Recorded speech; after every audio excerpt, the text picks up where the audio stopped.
Leah Richardson stood outside Romano's, one of the most expensive restaurants in the city, and felt her stomach twist into knots. The glass doors reflected her image back at her. A beautiful African-American woman in a simple blue dress she'd borrowed from her roommate, hair pulled back in a neat bun, looking completely out of place. Her phone buzzed for the third time. Monica again. Just go inside. Trust me. You deserve this. Deserve what, exactly? Leah wanted to text back. A fancy dinner she couldn't afford? A blind date with some guy Monica refused to describe beyond successful and kind? Leah had worked a double shift at City General Hospital yesterday, then spent her only day off this week helping her younger sister, Tasha, move into her college dorm. She was exhausted. The last thing she needed was awkward conversation with a stranger. But Monica had begged. Actually begged. And Monica never begged for anything. Leah pushed through the doors. The hostess, a thin woman in all black, looked her up and down with barely concealed judgment before checking her tablet. Name? Richardson. I'm meeting someone. Ah yes. Mr. Cross's table. Follow me. Mr. Cross. At least now she had a name. Leah followed the hostess through the dimly lit restaurant, past tables where people in designer clothes ate tiny portions of food that probably cost more than her weekly grocery budget. They walked toward a private section in the back, partially hidden by frosted glass panels. And then she saw him. The man sat alone at a table set for two, his back straight, his gaze fixed on the window overlooking the city lights. He wore a crisp white dress shirt and a deep red tie. His dark hair was neatly styled, his jaw sharp and clean-shaven. He looked to be in his early 30s, handsome in that polished, expensive way that made Leah feel even more out of place. But it was what she noticed next that made her freeze mid-step. The wheelchair. A sleek, modern wheelchair positioned at the head of the table. His hands rested on the armrests and she could see the tension in his shoulders, the way he held himself like he was bracing for impact. The hostess gestured to the empty chair. Your date is here, Mr. Cross. The man turned and Leah found herself looking into the saddest eyes she'd ever seen. They were a striking gray-blue, the kind of eyes that could probably charm anyone in a room, but right now they held nothing but exhaustion and something that looked like resignation. Thank you, he said to the hostess, his voice deep and measured. Then to Leah, you must be Leah. I'm Ethan Cross. Please sit down. Leah stood there, her purse clutched in both hands, her mind racing. Monica hadn't mentioned this. Not a single word about a wheelchair, about a disability, about any of it. Anger flashed through her, hot and sharp. How could Monica set her up like this? How could she not warn her? But as those thoughts screamed through her mind, another voice whispered underneath. Look at him. Look at how he's waiting for you to run. Ethan's jaw tightened. I understand if you want to leave. Most people do. His voice was flat, factual, like he'd said these exact words before. Many times before. Leah's heart cracked a little. She thought about walking out. It would be so easy. She could text Monica later, tell her this was too much, too weird, too complicated. She had enough on her plate already. She thought about her morning.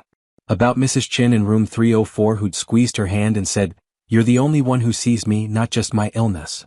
About the way people looked past her patients sometimes, especially the ones with visible disabilities, as if they were less than human. Leah took a breath and moved to the chair.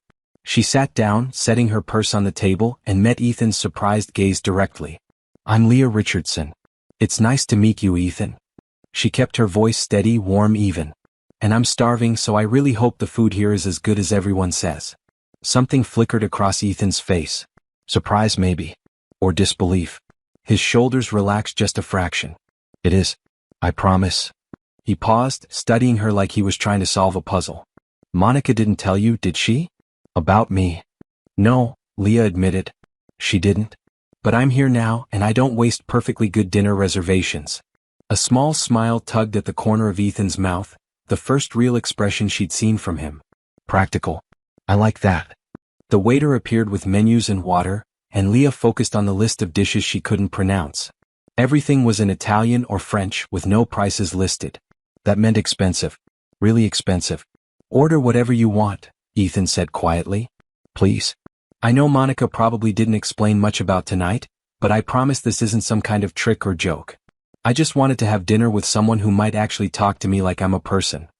The vulnerability in his voice made Leah look up from her menu. The sadness was back in his eyes, deeper now, like an old wound that never quite healed. How long has it been? She asked gently. Since someone did that? Ethan's laugh was bitter. 2 years, 1 month, and 16 days. Since the accident that put me in this chair. Since my fiancé walked out of my hospital room and never came back. Since my family decided I was too much trouble to deal with. Since my friends stopped calling. He picked up his water glass, his hand completely steady despite the emotion in his voice. So yeah, it's been a while. Leah felt her throat tighten. 2 years. More than 2 years of being alone, being abandoned, being treated like he was invisible or broken or not worth the effort. She couldn't imagine it. Didn't want to imagine it. I'm sorry, she said and meant it. That's cruel. You didn't deserve that. Didn't I? Ethan's smile was sharp now, defensive. I'm not the man I used to be. I can't walk. I can't do half the things I used to do. Why would anyone want to stay? Because you're still you, Leah said simply. Your legs don't define who you are as a person. Anyone who left because of the wheelchair wasn't worth keeping anyway. Ethan stared at her, something shifting in his expression. The walls he'd built around himself seemed to crack just a little. You don't even know me. Not yet, Leah agreed. But I'd like to. If you're willing to give this weird, unexpected dinner a chance. The waiter returned and they ordered. Leah chose the pasta, Ethan the fish. As they waited for their food, the conversation started slowly, carefully, like two people testing the ice on a frozen lake. Ethan told her about his company, a tech firm he built from nothing that now employed over 300 people. About how he still ran it from home, attending board meetings via video call because the office building wasn't as accessible as he needed it to be. About his physical therapy sessions 3 times a week that left him exhausted and frustrated. Leah told him about her work as a nurse, about the patients she cared for and the impossible hours. About her sister Tasha, who was starting her sophomore year of college studying environmental science. About her mother who'd had a stroke last year and was still recovering, slowly but steadily. You take care of a lot of people, Ethan observed. Someone has to, Leah said. Besides, it's what I'm good at. What about taking care of yourself? The question caught her off guard. Leah laughed, but it sounded hollow even to her own ears. I'm fine. I manage. That's not what I asked. Their food arrived, saving her from having to answer. They ate in comfortable silence for a while, and Leah had to admit the pasta was incredible. Rich and creamy and perfectly seasoned. Worth every penny she wasn't paying. Can I ask you something? Ethan said eventually. Sure. Why did you stay? When you saw the wheelchair, I could see it in your face. You wanted to leave. But you didn't? Why? Leah set down her fork and met his eyes. Because I saw you waiting for me to run. And I know what it feels like when people look at you and only see what's wrong, what's hard, what's inconvenient. I didn't want to be another person who did that to you. Ethan's throat worked as he swallowed. Thank you, he said, his voice rough. You have no idea what that means. They finished dinner talking about everything and nothing. Books they'd read, shows they'd watched, places they wanted to travel. Ethan had been to Paris and Tokyo and Sydney. Leah had barely left the state. But he listened to her talk about wanting to see the ocean, really see it, not just on a weekend trip but with time to sit and watch the waves like it was the most interesting thing he'd heard in years. When the waiter brought the check, Ethan handed over a black credit card without looking at the total. Then he turned to Leah with an expression that was hard to read. There's something I need to tell you, he said. About tonight. About how this date came to be. Leah's stomach dropped. What do you mean? Monica didn't just decide to set us up out of the goodness of her heart. My assistant, Gerald, paid her $5,000 to find someone who would agree to have dinner with me. The restaurant suddenly felt too small, too hot. Leah's face flushed with anger and embarrassment. You paid for this date? Not exactly. I didn't know Gerald had done it until this morning. He's been worried about me, said I needed to get out to meet people. When I found out, I almost canceled. But then I thought about sitting alone in my house again, eating dinner by myself again, and I just couldn't do it. Ethan's hands gripped the armrest of his wheelchair. I'm sorry. You have every right to be angry. But I wanted you to know the truth. Leah sat back in her chair, processing. Monica had taken money to set her up. Her best friend had literally sold her out. But as angry as that made her, she couldn't ignore the desperation in Ethan's voice, the loneliness that radiated from him like cold air from an open freezer. Why didn't you just hire someone? She asked. An escort service or a companion agency? Why go through this whole setup? Because I don't want someone who's pretending, Ethan said quietly. I wanted something real, even if it was just for one night. Even if it was built on a lie. He laughed, the sound self-deprecating. Pathetic, isn't it? No, Leah said. It's human. They sat in silence for a moment. Then Leah made a decision. I should go. This is a lot to process. Of course. Ethan's face closed off again, the walls slamming back into place. Thank you for staying as long as you did. Leah stood, grabbed her purse and walked around the table. She stopped next to Ethan's wheelchair and held out her hand. Give me your phone. He blinked up at her. What? Your phone. Give it to me. Confused, Ethan pulled his phone from his pocket and handed it to her. Leah typed in her number and called herself so she'd have his too. Then she handed it back. I'm going home now because I need to have a very serious conversation with Monica about boundaries and honesty. But I'm not disappearing. If you want to talk, if you want to have coffee or dinner again, you can call me. Not Gerald. Not some paid setup. You. Ethan stared at her like she'd just spoken in a foreign language. You'd actually want to see me again? I wouldn't have given you my number if I didn't. Leah smiled. Besides, you promised the food here was good and you were right. I trust your judgment. I don't know what to say. Say goodnight, Ethan. And maybe text me tomorrow. She left before he could respond, walking out of Romano's into the cool night air. Her heart was pounding, her mind racing. She'd just given her number to a man she barely knew, a billionaire in a wheelchair who'd paid her friend to set them up. It was ridiculous. It was complicated. It was possibly the worst decision she'd made in months. But as she climbed into her old sedan and started the drive home, Leah couldn't stop thinking about those sad gray-blue eyes and the way Ethan had looked at her when she'd sat down and stayed. Like she'd given him something precious and rare. Like she'd given him hope. Have you ever been in a situation where staying felt harder than leaving, but you knew leaving would break someone? What would you have done in Leah's place? Drop a comment below and subscribe to see what happens when kindness meets loneliness. Will Leah's decision to stay change both their lives, or will the truth about their arranged meeting tear them apart before they even begin? Leah didn't make it home before her phone started ringing. Monica's name flashed on the screen 3 times before Leah finally pulled over into a gas station parking lot and answered. Before you yell at me, Monica said immediately, let me explain. You took $5,000 to set me up on a blind date without telling me anything about the guy. What possible explanation makes that okay? Leah's voice was sharp, cutting. Monica sighed. I know it looks bad. But Leah, you should have seen this man's assistant when he approached me. Gerald was desperate. He said his boss hadn't left the house for anything social in over a year. That he'd given up on everything except work. That he needed someone genuine, someone kind, and he'd heard me talking about you at the coffee shop. So you sold me out. I introduced you to someone who needed exactly what you're good at giving. Compassion. And yes, I took the money because I knew you'd never agree if you knew about it up front. You would have made excuses, said you were too busy, too tired, too broke to buy a nice dress. So I made the decision for you. Leah pressed her forehead against the steering wheel. You should have told me the truth. Would you have gone? Silence. Exactly, Monica said softly. Look, I know I crossed a line. But tell me honestly. Now that you've met him, are you glad you went? Leah thought about Ethan's face when she'd sat down. The surprise, the fragile hope, the way he'd slowly relaxed as they talked. She thought about 2 years of isolation, of abandonment, of being treated like he wasn't worth the effort anymore. I don't know yet, Leah admitted. But Monica, you can't do things like this. You can't make decisions about my life without talking to me first. I know. I'm sorry. Really sorry. Are we okay? Not yet. But we will be. Eventually. They hung up, and Leah sat in her car for a long time, watching people come and go from the gas station. Regular people with regular lives, pumping gas and buying snacks and moving through their normal Thursday night routines. None of them had just had dinner with a lonely billionaire. None of them were sitting here wondering what they'd gotten themselves into. Her phone buzzed with a text. Unknown number. This is Ethan. I wanted to say thank you again for tonight. You didn't have to be kind, but you were. That meant more than you know. Leah saved his number and typed back. You're welcome. Get home safe.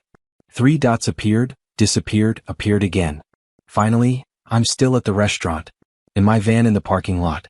I didn't want to leave yet. The evening felt too good to let go of. Something in Leah's chest tightened. She could picture him sitting alone in a vehicle modified for his wheelchair, holding on to the memory of a few hours where someone had treated him like he mattered. Are you always this honest? She texted back.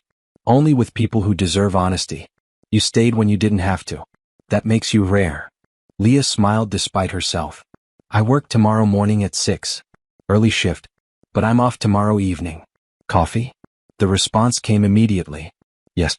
Absolutely yes. There's a place called BA's Cafe on Maple Street. It's accessible and quiet. 7 o'clock. 7 works. See you then. Good night, Leah. Sleep well. She drove home to her small apartment feeling lighter somehow, like she'd set down a weight she hadn't realized she'd been carrying. Inside, she found her roommate, Tasha's friend Jasmine. Wait, no. She found her roommate, Rachel, watching reality TV on their second-hand couch. How was the mystery date? Rachel asked. Complicated, Leah said, kicking off her borrowed heels. But interesting. Interesting good or interesting bad? I honestly don't know yet. That night, Leah lay in bed thinking about everything Ethan had told her. About being abandoned by his fiancée, his family, his friends.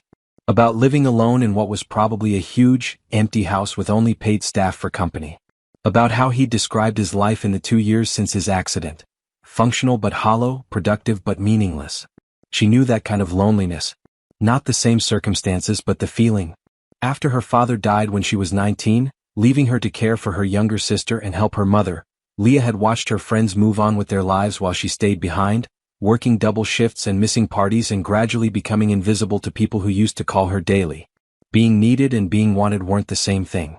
Leah had learned that the hard way. Maybe that's why she'd stayed at dinner. Maybe she recognized in Ethan something she understood too well. The exhaustion of being strong because you had no other choice, and the desperate hope that someone might see past the armor to the person underneath. Her phone buzzed one more time before she fell asleep.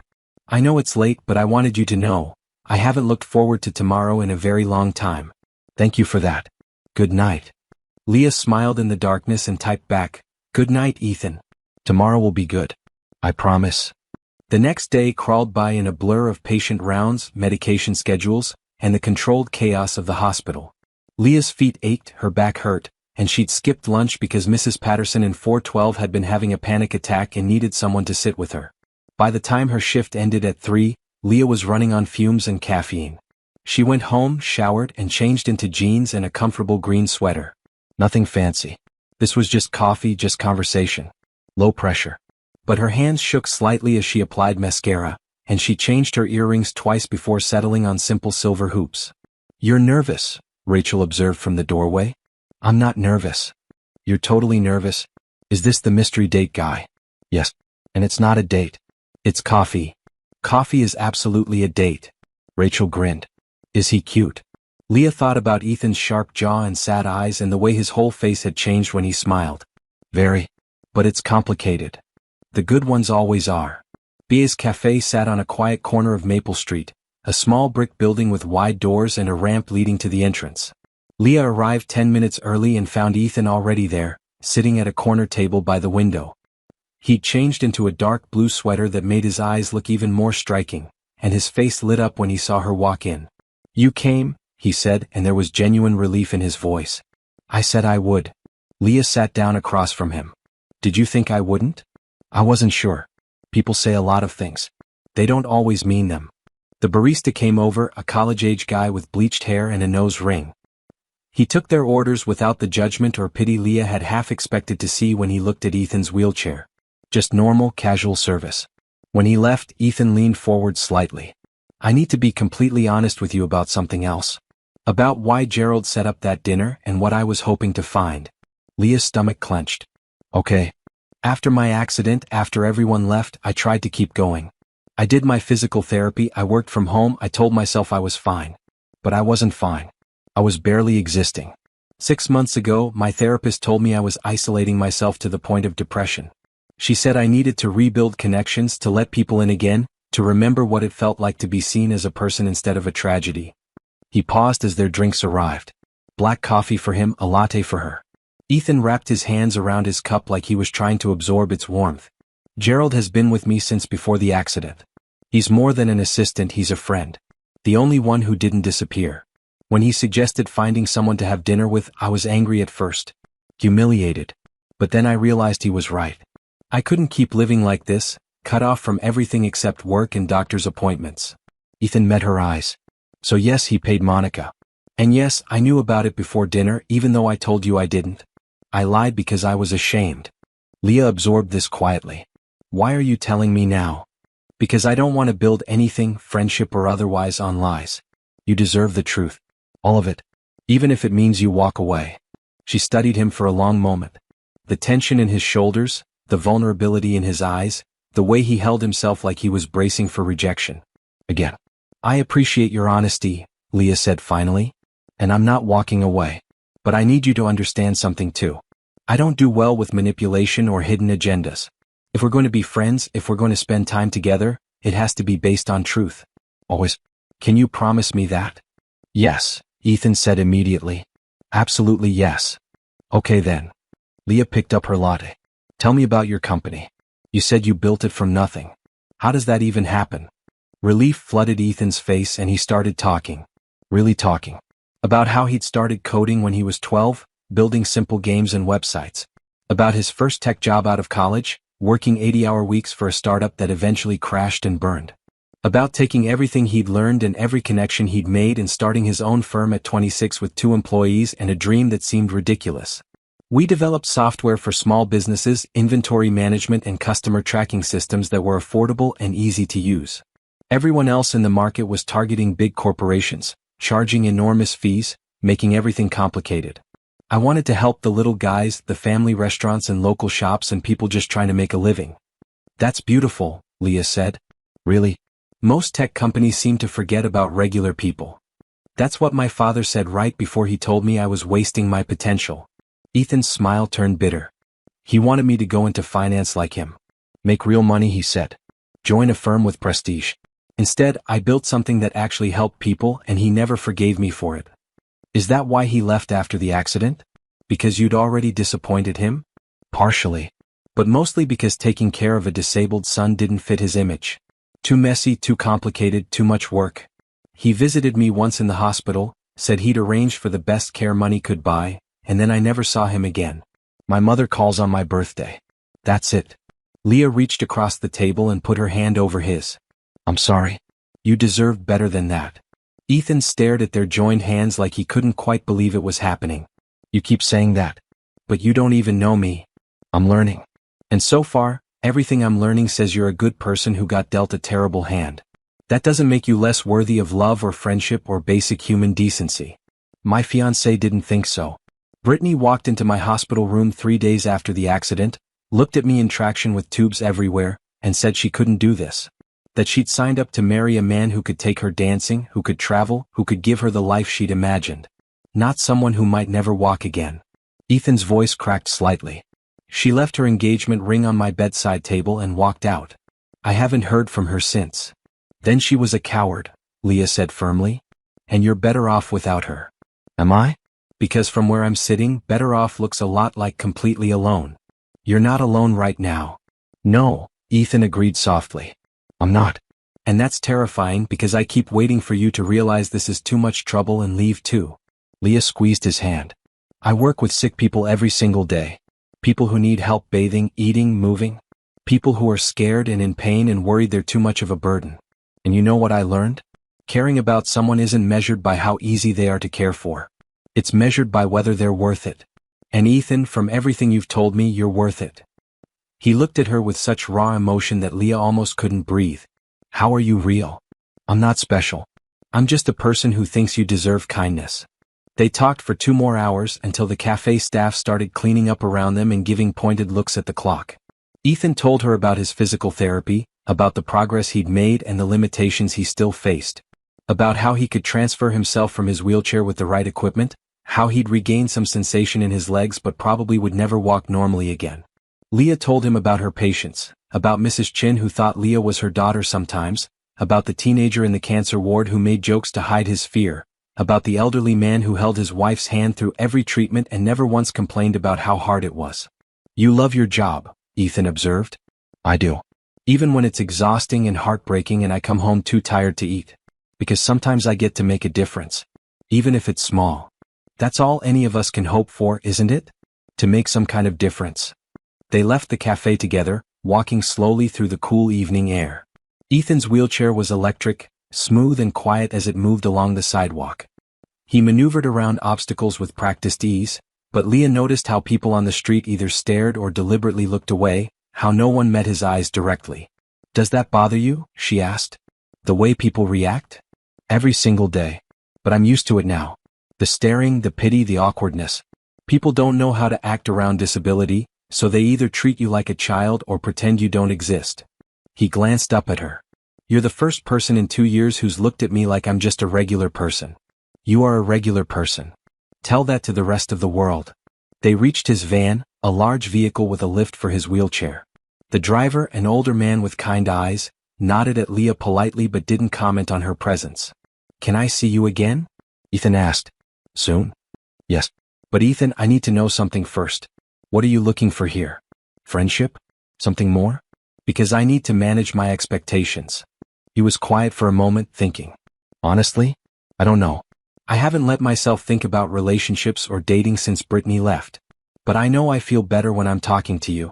I know I smiled more in the last 2 days than I have in 2 years. And I know I want to keep feeling that way, whatever that means. That's fair, Leah said.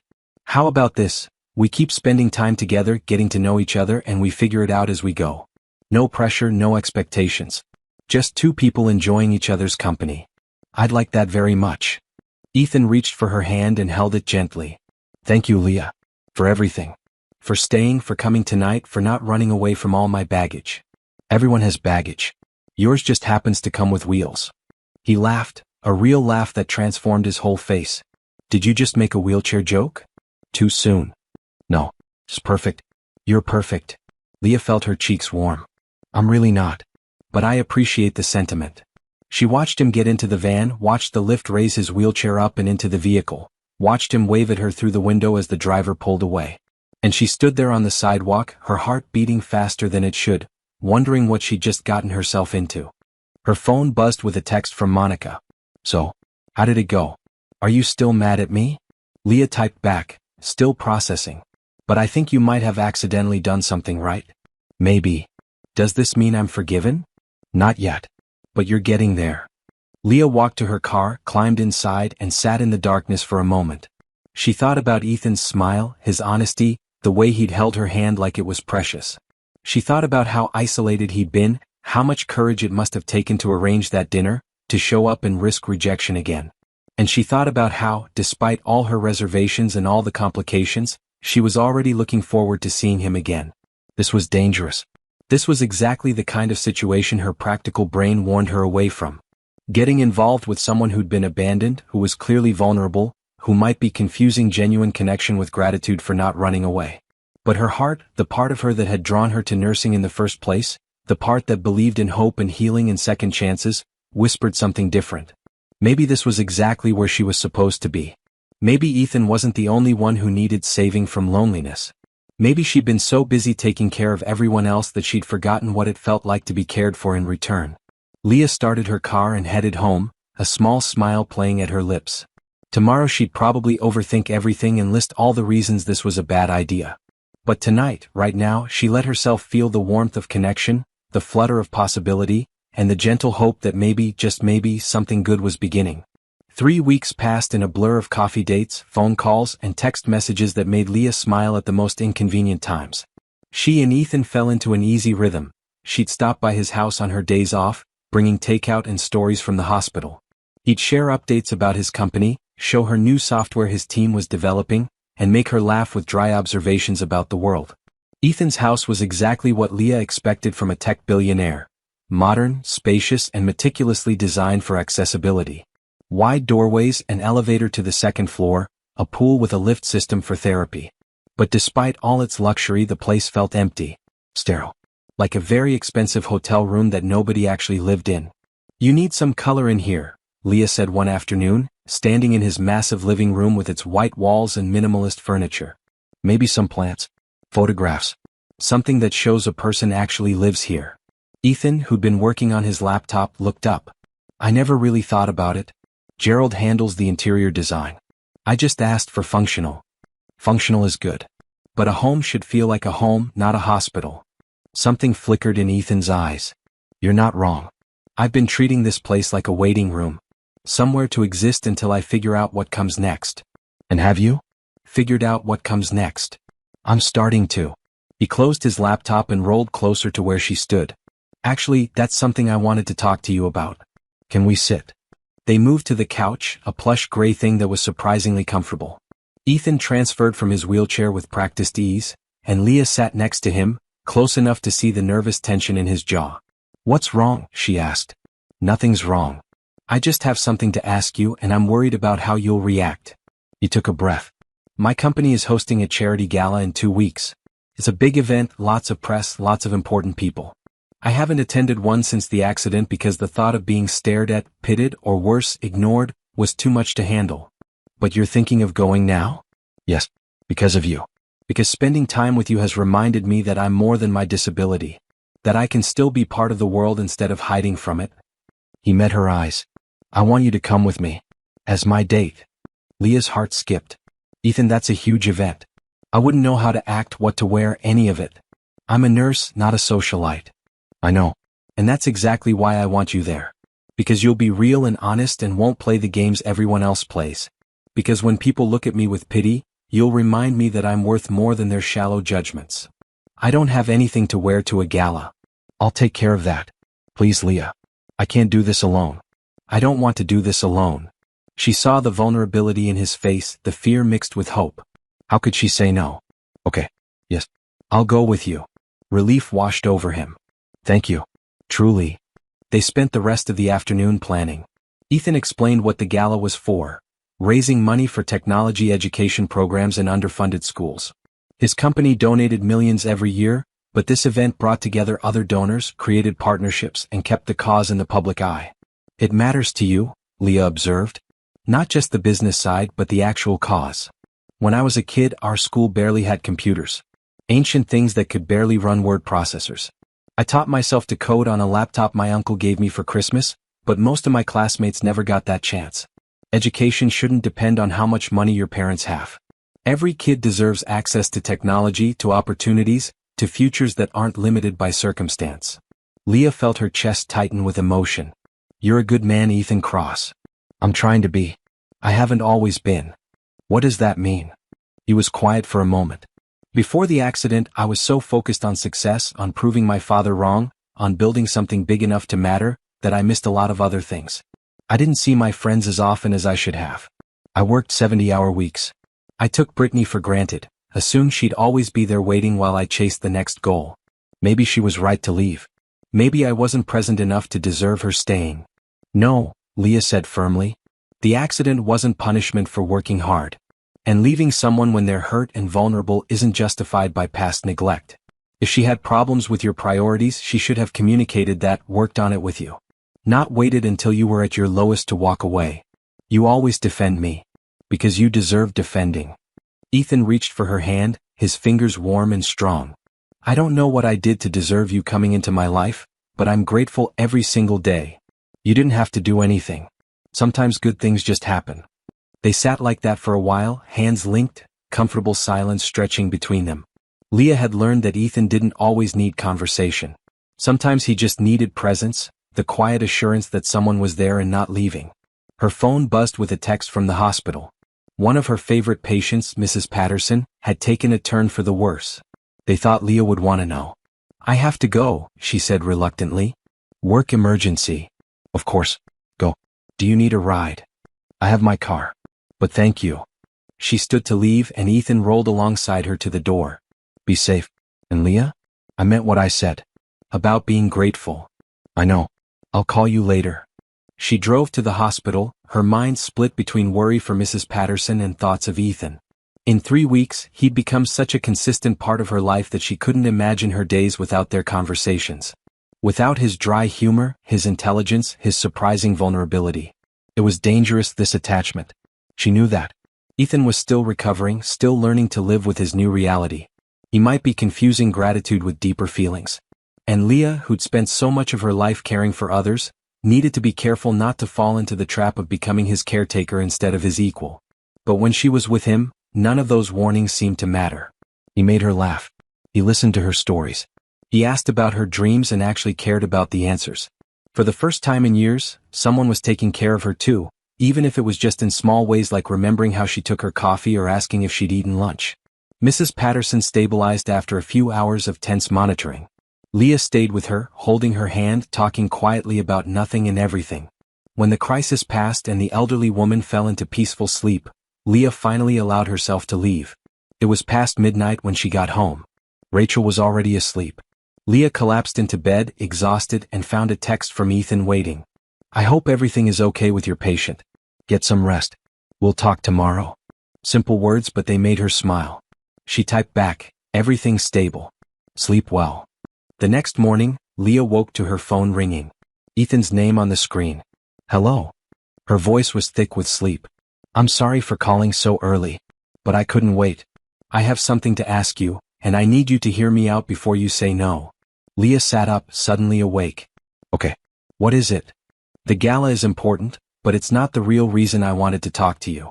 There's something else, something bigger, and I'm going to sound crazy, but I need to say it anyway." He took a breath.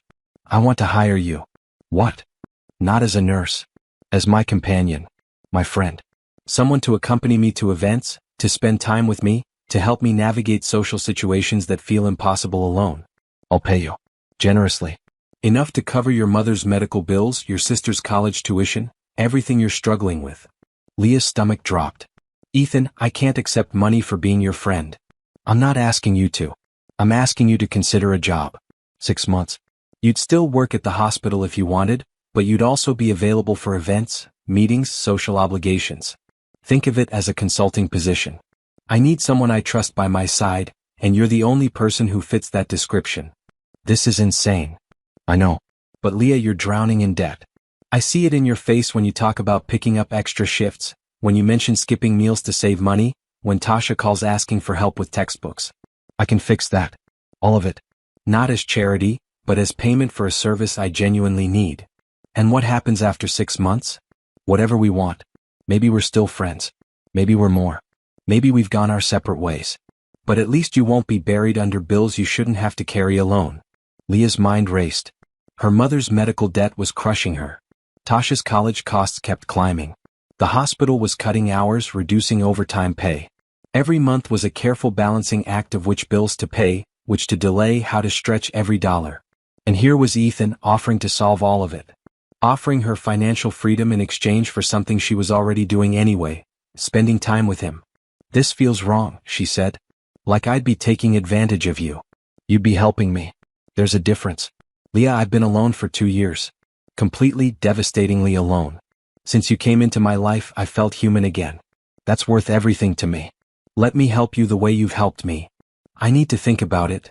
Take all the time you need. But know that the offer is genuine. I'm not trying to buy you or trap you. I'm trying to give both of us something we need." They hung up and Leah sat in her bed, staring at the wall. Everything in her screamed that this was a terrible idea. That mixing friendship with financial transactions would ruin whatever connection they'd built. That accepting would change everything between them.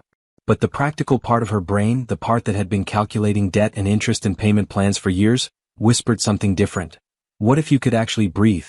What if you could stop worrying about money for 5 minutes? What if you could focus on helping others instead of constantly struggling yourself? She spent the day at work in a daze, going through the motions of patient care while her mind churned through every angle of Ethan's offer. She thought about what it would mean: fancy events and borrowed dresses, pretending to fit into a world that wasn't hers, being seen as Ethan's charity case or worse, his paid companion in all the ways that phrase implied. But she also thought about Tasha graduating without crushing debt. About her mother getting better care. About not having to choose between groceries and gas money. That evening she drove to Ethan's house unannounced. Gerald answered the door, his expression neutral but kind. "Miss Richardson. Mr. Cross is in his office. Shall I let him know you're here? Please." She waited in the enormous foyer, nerves making her hands shake. This was either the best or worst decision of her life, and she wouldn't know which until it was too late to change course. Ethan appeared in the hallway, his face lighting up when he saw her. "Leah, I wasn't expecting you. I have an answer. About your offer." He went very still. "Okay. I'll do it. 6 months. But with conditions." Relief and joy warred across his features. "Name them." "Anything. First, we're honest with each other. Always. No more secrets, no more careful omissions. If something changes, if either of us develops feelings or wants to end the arrangement early, we say so immediately." "Agreed." "Second, I keep my job at the hospital. I won't quit or reduce my hours unless it's my choice. This arrangement works around my nursing schedule, not the other way around." Of course. Third, after 6 months we reevaluate. If we want to continue as friends, as something more, or go our separate ways, we discuss it honestly and part on good terms. Absolutely. Leah took a deep breath. And finally, the money goes directly to pay my debts. You set up payments to the hospital for my mom's bills, to Tasha's college for tuition. I don't want cash in hand. I don't want it to feel like I'm being paid. I want to know the burden is lifted without constantly thinking about the transaction. Ethan rolled closer, his eyes bright with emotion. Done. All of it. Leah, you have no idea what this means to me. I think I do. Because it means just as much to me. But Ethan, we have to be careful. We can't let this change what we have. I don't want money to come between us. It won't. I promise. This is just me taking care of someone I care about the way you've been taking care of me. He held out his hand, and after a moment's hesitation, Leah shook it. The gesture felt formal, official, like they were sealing a business deal. Which technically they were. But when Ethan didn't let go, when his thumb traced gentle circles on the back of her hand, it felt like something more. Something that made Leah's heart race and her doubts temporarily quiet. Thank you, he said softly. For trusting me. For taking a chance on this. I won't let you down. And I won't let you down either. We're in this together now.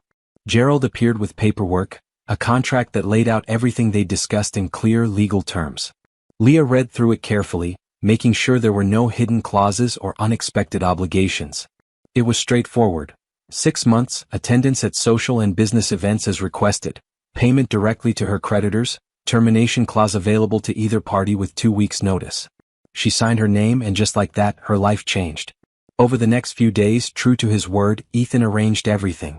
Leah received confirmation that her mother's medical bills had been paid in full. Tasha called, crying with happiness, saying her college account showed a zero balance for the year. The weight Leah had been carrying for so long, the constant pressure of never having enough, suddenly lifted. She cried in her car outside the hospital, overwhelmed by relief and gratitude and the terrifying vulnerability of owing someone so much. Her phone rang. Ethan, are you okay? Gerald said the payments went through. I'm fine. Just processing. Leah, you don't owe me anything beyond what we agreed. Please don't feel indebted. This isn't about power or control. It's about 2 people helping each other. I know. Logically, I know that. But emotionally, it's a lot. Then come over. Let's talk it through. Or not talk. Whatever you need. She drove to his house, and they sat in his living room, the one she'd said needed more color. Ethan had bought plants, she noticed. 3 large ferns in bright blue pots positioned around the room. You listened, she said, smiling despite her tears. I always listened to you. They talked for hours. About fear and trust and the complicated dance of accepting help. About how hard it was for both of them to be vulnerable, to admit they needed someone. About the risk they were taking on each other. What if this doesn't work? Leah asked. What if 6 months from now we hate each other? Then we'll hate each other with clear consciences and no financial stress, Ethan said, making her laugh. But I don't think that's going to happen. Do you? No, she admitted. I think we're building something real. I'm just scared of what that means. So am I. But I'd rather be scared together than safe and alone. Leah leaned her head on his shoulder, a gesture that felt natural despite how new everything still was. Okay, together then. Whatever comes next. Whatever comes next, Ethan echoed. And for the first time in a very long time, Leah let herself believe that maybe, just maybe, everything was going to be okay. The dress arrived 3 days before the gala in a box bigger than Leah's kitchen table. She opened it carefully, pulling back layers of tissue paper to reveal deep burgundy silk that caught the light like liquid garnets. It was the most beautiful thing she'd ever seen. He spent how much? Rachel asked, eyes wide. I don't know and I don't want to know, Leah said, holding the dress up. It's too much. It's perfect. Try it on. The dress fit like it had been made for her body specifically. The color brought out the warmth in her dark skin, and the cut was elegant without being too revealing. Leah stared at herself in the mirror and barely recognized the woman looking back. You look like a princess, Rachel breathed. I look like I'm playing dress up in someone else's life. Maybe that's someone else's future you. The you that gets to attend fancy galas with handsome billionaires. Leah turned away from the mirror. This isn't my world, Rach. After 6 months I go back to my regular life. I need to remember that. Or maybe you don't have to go back. Maybe this is your chance at something bigger. Bigger doesn't mean better. I like my life. I like helping people, making a difference, doing work that matters. You can do all that and wear fancy dresses sometimes. The two aren't mutually exclusive. The night of the gala arrived faster than Leah expected.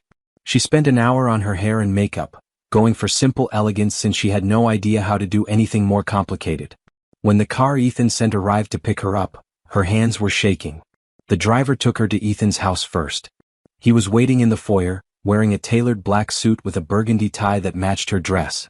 His wheelchair was different tonight, sleeker and more formal looking, almost elegant in its design. "You look stunning," he said, his voice rough with emotion. "You clean up pretty well yourself. Are you ready for this?" "Absolutely not. But I'm here anyway." Ethan smiled, that real smile that made his whole face transform. "That's all I can ask for. Come on. Let's face the lions together." The venue was a historic hotel downtown, all marble columns and crystal chandeliers. A red carpet led to the entrance, lined with photographers and reporters. Leah's stomach dropped when she saw the cameras. "Breathe," Ethan said quietly as their car pulled up. "They're going to take pictures. They're going to ask questions. You don't have to answer anything you don't want to. Just stay close to me." The driver opened the door and suddenly they were out on the carpet, flashbulbs exploding like small suns. Leah tried to smile naturally, but her face felt frozen. Ethan, meanwhile, handled it like he'd been doing this his whole life. Confident, charming, giving the photographers exactly what they wanted. "Mr. Cross, who's your date tonight?" "This is Leah Richardson. She's a very talented nurse and an even better person." "How long have you two been together?" "We're taking things one day at a time. Now if you'll excuse us." He navigated through the crowd with practiced ease, and Leah followed, acutely aware of the stares, the whispers, the way people looked at them with curiosity and speculation. Inside, the ballroom was even more impressive. Round tables covered in white linens, centerpieces of white roses and candles, a stage at the far end where a string quartet played classical music. People in formal wear milled about, champagne glasses in hand, laughter and conversation filling the air. Ethan Cross. A tall man in his 60s approached, hand extended. "Good to see you, son. We were starting to think you'd become a hermit." "Just taking some time to regroup, Thomas. This is Leah Richardson." "Leah, Thomas Hendricks, one of our biggest donors." "Lovely to meet you," Thomas said, his gaze assessing. "How did you two meet?" "Mutual friends," Leah said smoothly, surprising herself with how natural the lie sounded. "Ethan tells me your foundation has provided computers to over 50 schools this year." "That's remarkable." Thomas's face lit up, and he launched into a detailed explanation of the program. Leah listened, asked intelligent questions, and watched as the older man's initial skepticism turned to genuine warmth. By the time he excused himself, he was smiling. "Nicely done," Ethan murmured. "You're a natural at this. I talked to worried family members all day at the hospital. Same skills, fancier dress." They made the rounds, meeting donor after donor, businessman after businessman. Leah noticed how people reacted to Ethan's wheelchair. Some were openly uncomfortable, standing at awkward distances or talking to Leah instead of him. Others overcompensated, speaking too loudly or too slowly like he was a child. A few, thankfully, treated him normally. Each interaction was exhausting in its own way, and Leah could see the tension building in Ethan's shoulders as the night wore on. "Need a break?" she asked quietly during a lull. "Yes, please." They found a quiet corner behind a large floral arrangement, hidden from the main crowd. Ethan let out a long breath, his shoulders sagging. "You okay?" Leah asked. "Just tired. I forgot how draining these events are. All the performing, the small talk, the careful navigation of people's discomfort." "You're doing great. They all seem impressed that you're here. They're impressed that I'm still alive and functioning. The bar is pretty low when people expect you to give up." He looked up at her. "Thank you for being here. This would be impossible alone. We made a deal. I keep my promises." "It's more than that though, isn't it? This stopped being just about our arrangement a while ago." Leah's heart skipped. "What do you mean?" "I mean I care about you. Really care about you. Not because you help me navigate social events or because you're kind to me. Because you're you. Because when you laugh at my terrible jokes I feel like I matter. Because when you text me good morning my whole day gets brighter. Because somewhere in the last month, you became the most important person in my life." The ballroom noise faded away. Leah stared at Ethan, her pulse racing. "Ethan, we agreed to keep this professional." "I know. And if that's all you want, I'll respect that. But I needed you to know the truth. I'm falling for you, Leah. Maybe I already have. And I understand if that scares you or complicates things or makes you want to walk away. But I can't pretend anymore that this is just a business arrangement. Before Leah could respond, a woman's voice cut through the moment. Ethan? Ethan Cross? Is that really you? They both turned. A blonde woman in a silver dress stood a few feet away, her face carefully made up, her expression a mixture of surprise and something calculated. She was beautiful in that polished, expensive way that made Leah feel underdressed despite her fancy gown. Ethan went rigid. Brittany. The woman who'd abandoned him at his lowest moment smiled. I heard you might be here tonight, but I didn't believe it. You look wonderful. Really. I'm so glad you're doing better. What are you doing here? Ethan's voice was flat, controlled. I'm with the Davidson Group now. We're sponsoring one of the education programs. I had no idea it was your event until I saw the program. Brittany's gaze slid to Leah, assessing and dismissive in one glance. And who's this? This is Leah Richardson.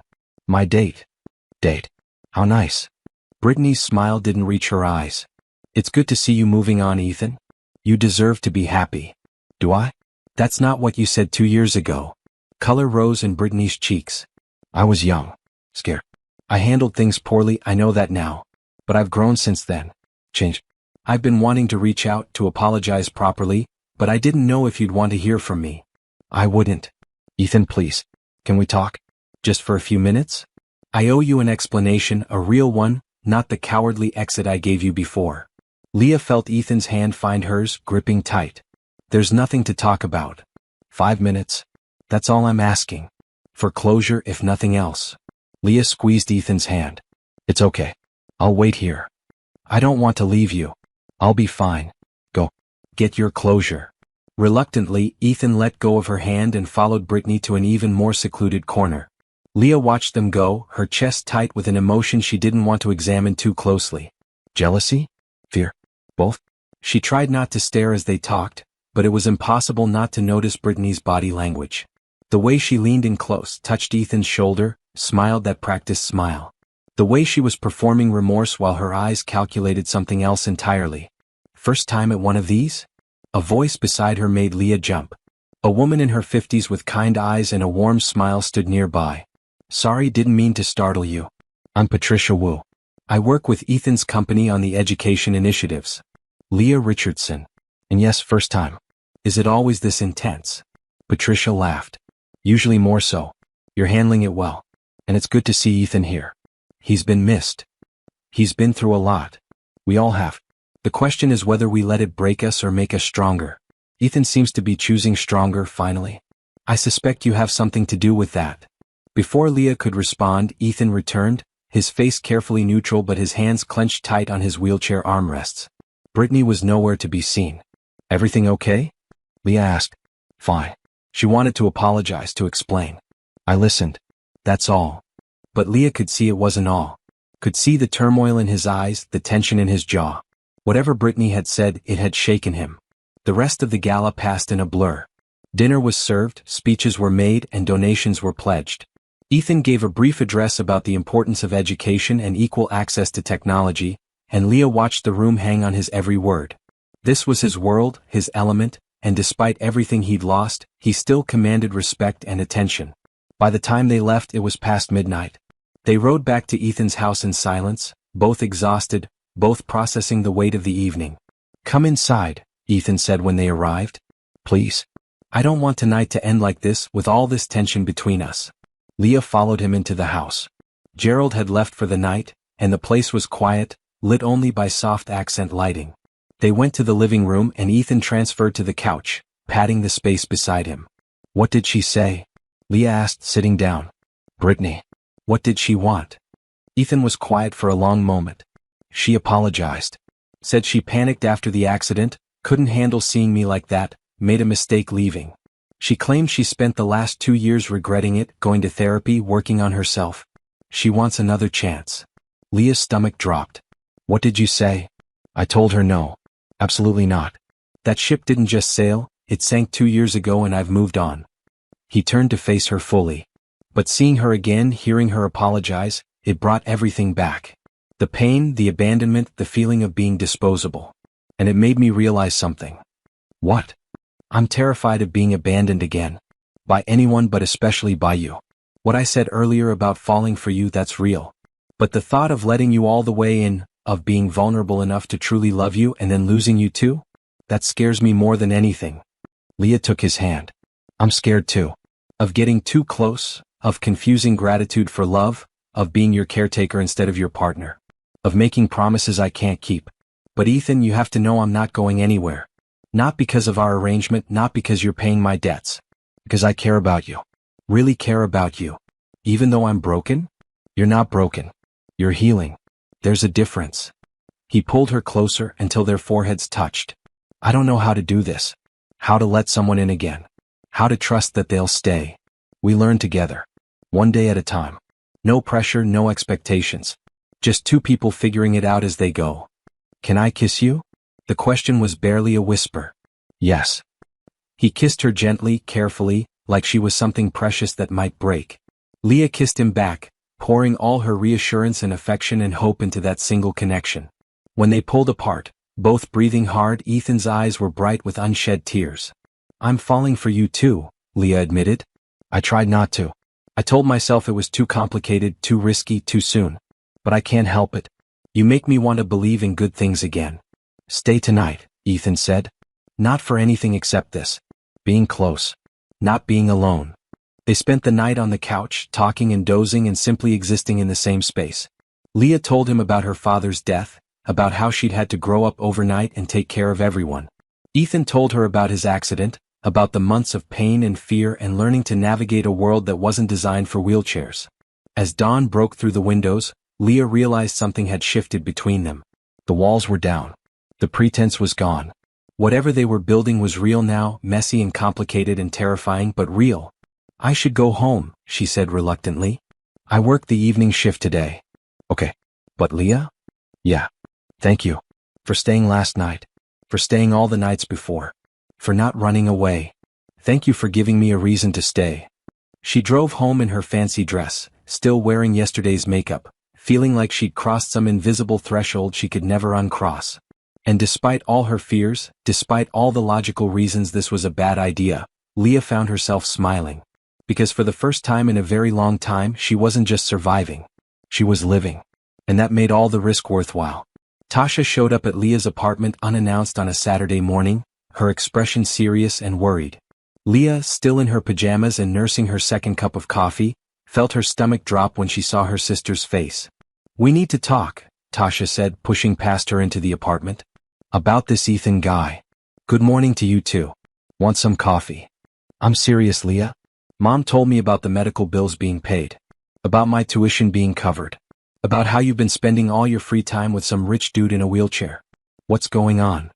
Leah sat down on the couch, gesturing for Tasha to join her. At 19, her sister looked so much like their father it sometimes hurt to look at her. Same warm brown eyes, same determined set to her jaw, same fierce protectiveness that had Leah both grateful and exasperated. His name is Ethan Cross. He's a friend who offered to help with our financial situation. That's all. That's all? Leah, nobody just pays off tens of thousands of dollars in debt for a friend. What did you agree to? What does he want from you? It's not like that. Then what is it like?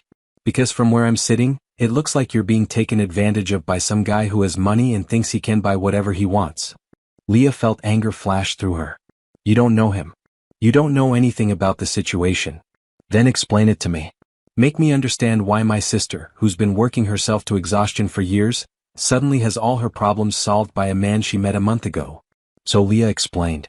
About Monica's setup, about Ethan's isolation and loneliness, about their arrangement and the gala and how their relationship had evolved into something neither of them planned. She left out the kiss, the confession, the complicated feelings that kept her up at night. Some things were too new, too fragile to share yet. Tasha listened, her expression shifting from anger to concern to something that looked like understanding. When Leah finished, she was quiet for a long moment. You care about him, she said finally. Like really care about him. Yes. And he cares about you? I think so. I hope so. But you're scared. Terrified, Leah admitted. What if I'm just a project to him? What if 6 months from now he decides he's done playing house with the poor girl and moves on? What if I've let myself care too much about someone who's going to leave? Tasha reached over and took her hand. Or what if he's genuine? What if this is real and good and exactly what you both need? Leah, you've spent your whole adult life taking care of everyone else. Mom, me, your patients. Maybe it's okay to let someone take care of you for once. I don't want to be taken care of. I want to be equal partners. Then be equal partners. But stop punishing yourself for accepting help. There's no nobility in drowning alone. They talked for another hour, and by the time Tasha left, Leah felt lighter somehow. Having her sister's blessing mattered more than she'd realized. But Tasha's concerns weren't entirely unfounded. What did Ethan really want from this relationship? And was Leah prepared for whatever came next? Her phone buzzed with a text from Ethan. Can you come over? Something's happened. Leah drove to his house, worry gnawing at her stomach. When she arrived, she found Ethan in his office, staring at his laptop with an expression that looked like barely controlled rage. What's wrong? He turned the screen toward her. A tabloid website blazed with photos from the gala. Leah and Ethan on the red carpet, her hand on his shoulder as they posed. The headline read, "Tech billionaire emerges from hiding with mysterious beauty. Is love the cure for tragedy?" I'm so sorry, Ethan said. I thought we'd avoided most of the press. I didn't expect them to dig into your life. Leah scrolled through the article.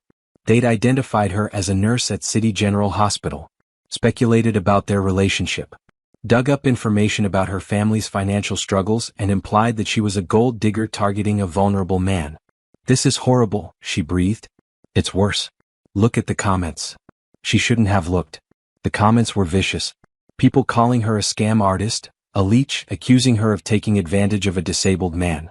Others defended her, calling the first group ableist for assuming Ethan couldn't make his own choices. The whole thing was a mess of opinions from people who knew nothing about them.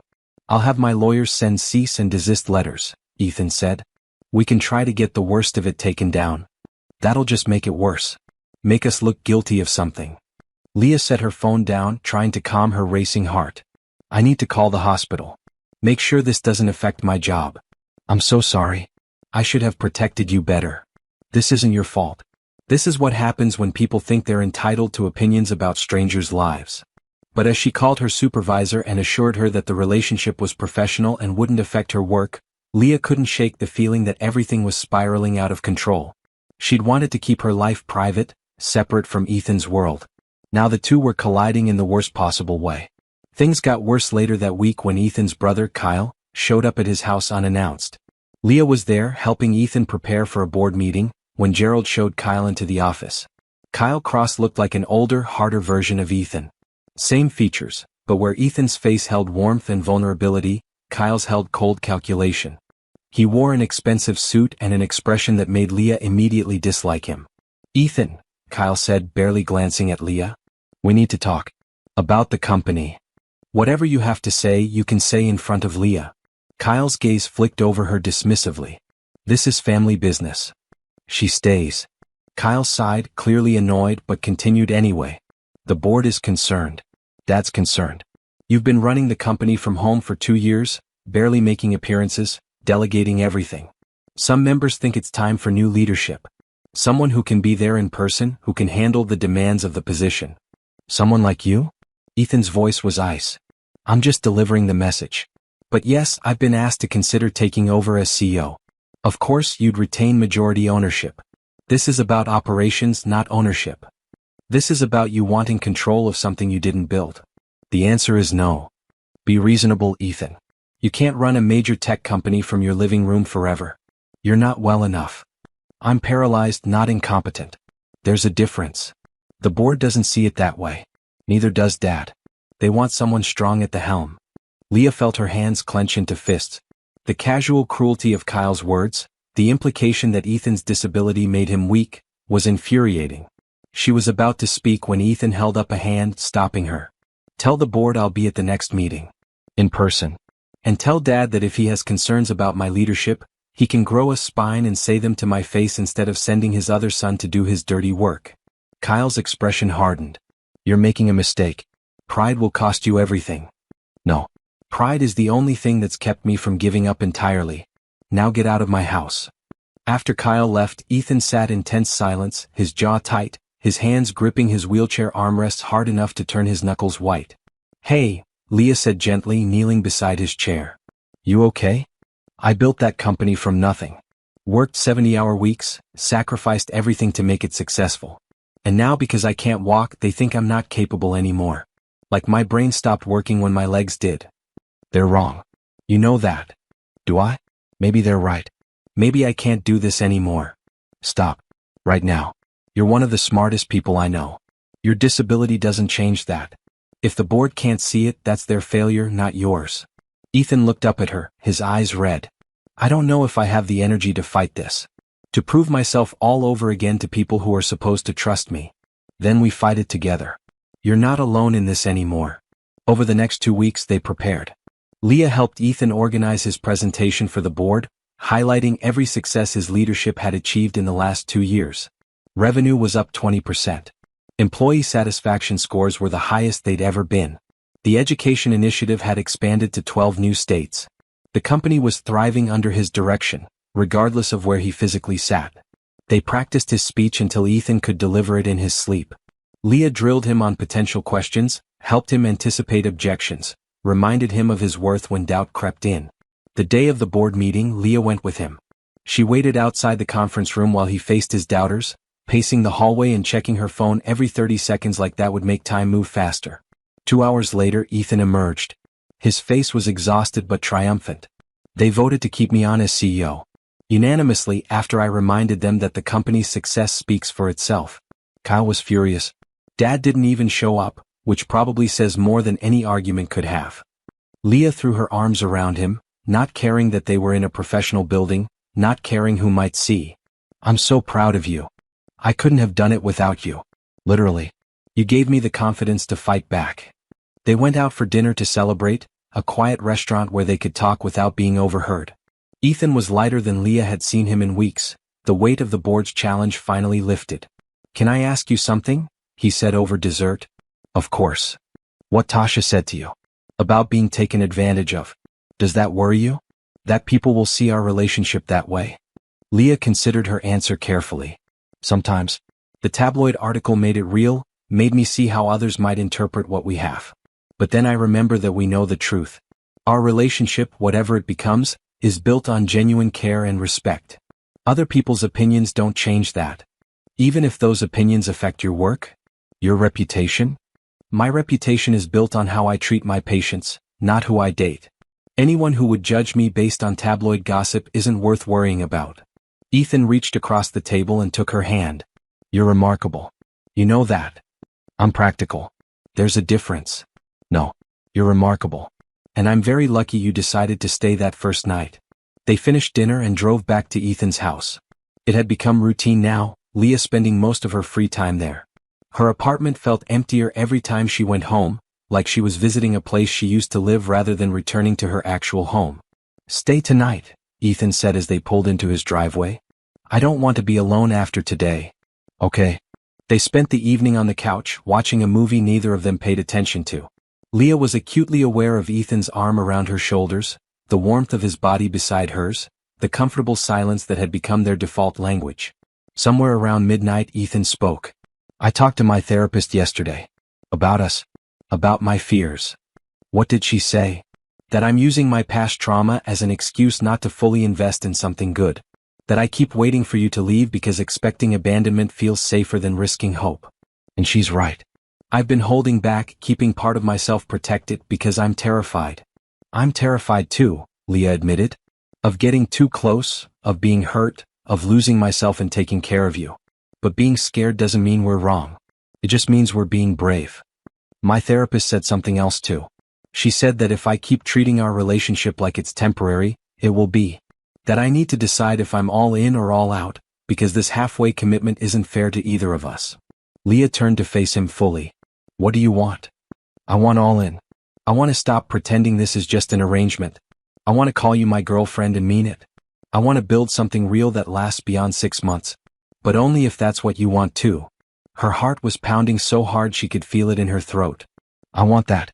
I want all of it. But Ethan, we need to be realistic. Your family hates me. The tabloids think I'm using you. We're from completely different worlds. I don't care about any of that. Do you? I care about you getting hurt.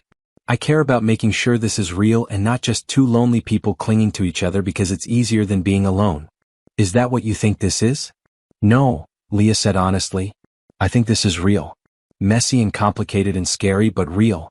And I want to see where it goes. Ethan pulled her closer, kissing her forehead, her cheeks, finally her lips. Then we're officially together. No more halfway. No more holding back. No more holding back, Leah agreed. They fell asleep on the couch again, wrapped around each other, and for the first time since this whole thing started, Leah let herself believe it might actually work. 3 months into their official relationship, Leah and Ethan had settled into a comfortable rhythm. She'd effectively moved into his house, keeping her apartment mostly for appearances and the occasional night when work ran late. They attended events together, worked side by side on the education initiative, and spent quiet evenings cooking dinner and watching terrible reality TV. It felt normal. Good. Like they were building something that could last. Then Brittany came back. Leah was at the hospital when Ethan called, his voice tight with tension. She's here. At my house. Gerald let her in before I could stop him. She says she needs to talk to me about something important. Do you want me to come home? No. Stay at work. I'll handle this. I just wanted you to know. But hours later, when Leah got home, she found Ethan in his office, staring at his computer screen with an expression she couldn't read. Brittany was gone, but her presence lingered in the tension in his shoulders, the tightness around his mouth. What did she want? Leah asked, setting down her bag. To apologize. Again. More thoroughly this time. She brought photos from our relationship before the accident, said she's been in therapy working through why she ran. She claims she's changed, grown, learned to handle difficult situations better. Something cold settled in Leah's stomach. And she asked if I could forgive her. Not to get back together, she said. Just for closure. For her own healing process. What did you say? Ethan finally looked at her. I said I'd think about it. That forgiveness is complicated and I need time to process. That's fair. But it didn't feel fair. It felt like a door opening that Leah had thought was permanently closed. She wanted to be understanding, supportive, the bigger person. Instead, she felt threatened and insecure and irrationally angry. Over the next week, Brittany called twice. She sent flowers with a note about how proud she was of Ethan for not giving up. She showed up at a company event and made polite conversation with Leah while her eyes tracked Ethan's every movement. She wants you back, Leah said one night after Brittany had cornered them at a charity auction. You realize that, right? This isn't about closure. It's about getting another chance. I know what it looks like, Ethan said carefully. But I told her I'm with you. That I'm happy. She said she respects that. And you believe her? I don't know what I believe. Brittany hurt me deeply.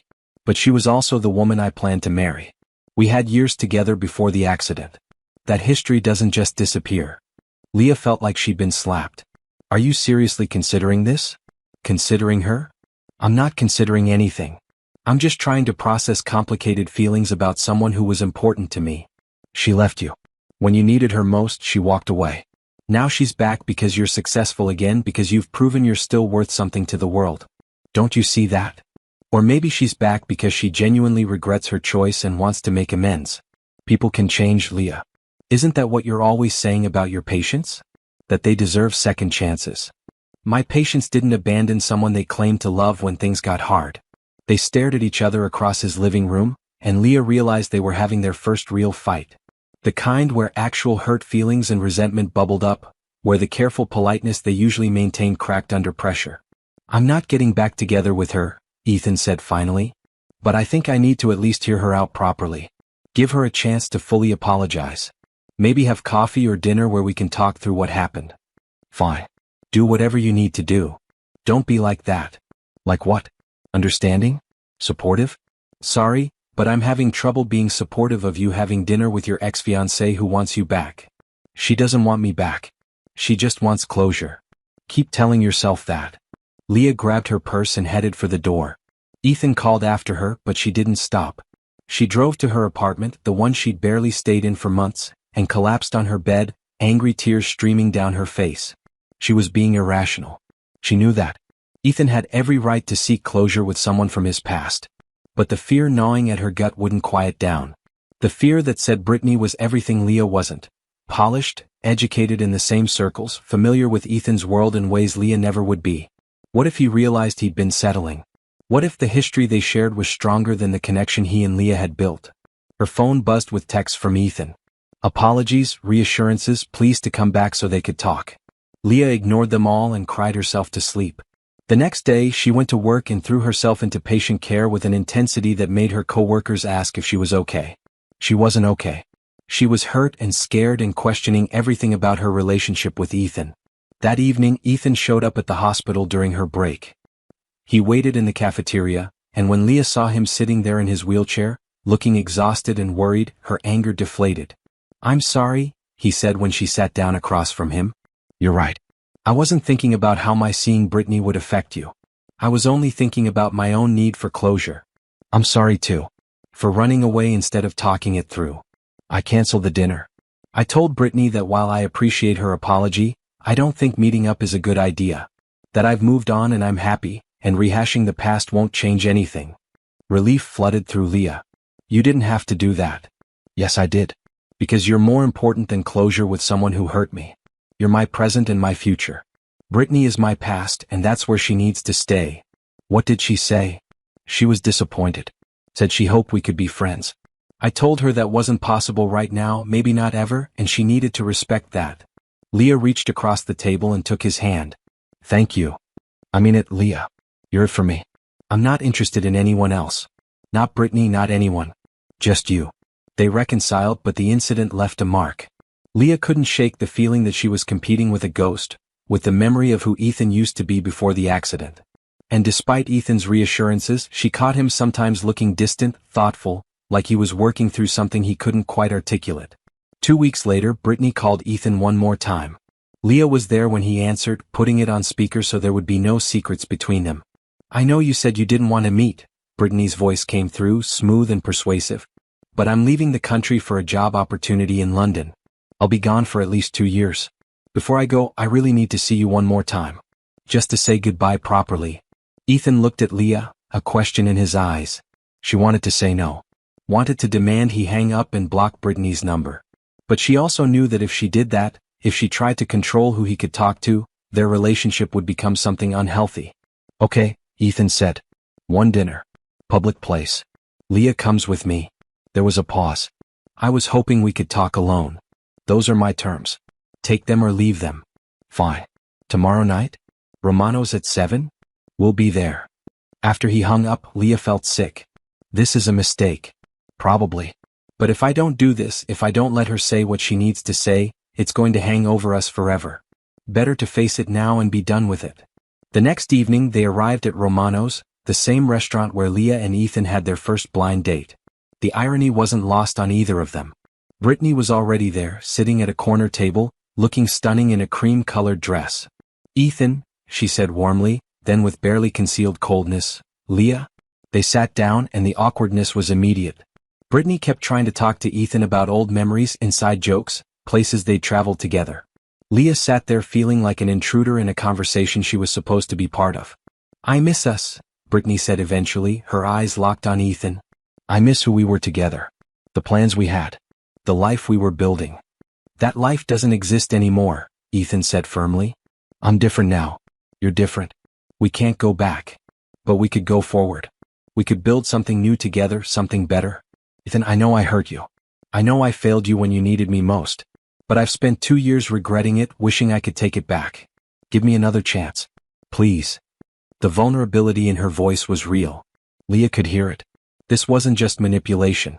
Brittany genuinely believed she deserved another chance. "No," Ethan said quietly. "I'm with Leah. I'm happy with Leah. What we had is over, Brittany. It ended the day you left my hospital room." "You're settling," Brittany said, and now there was an edge to her voice.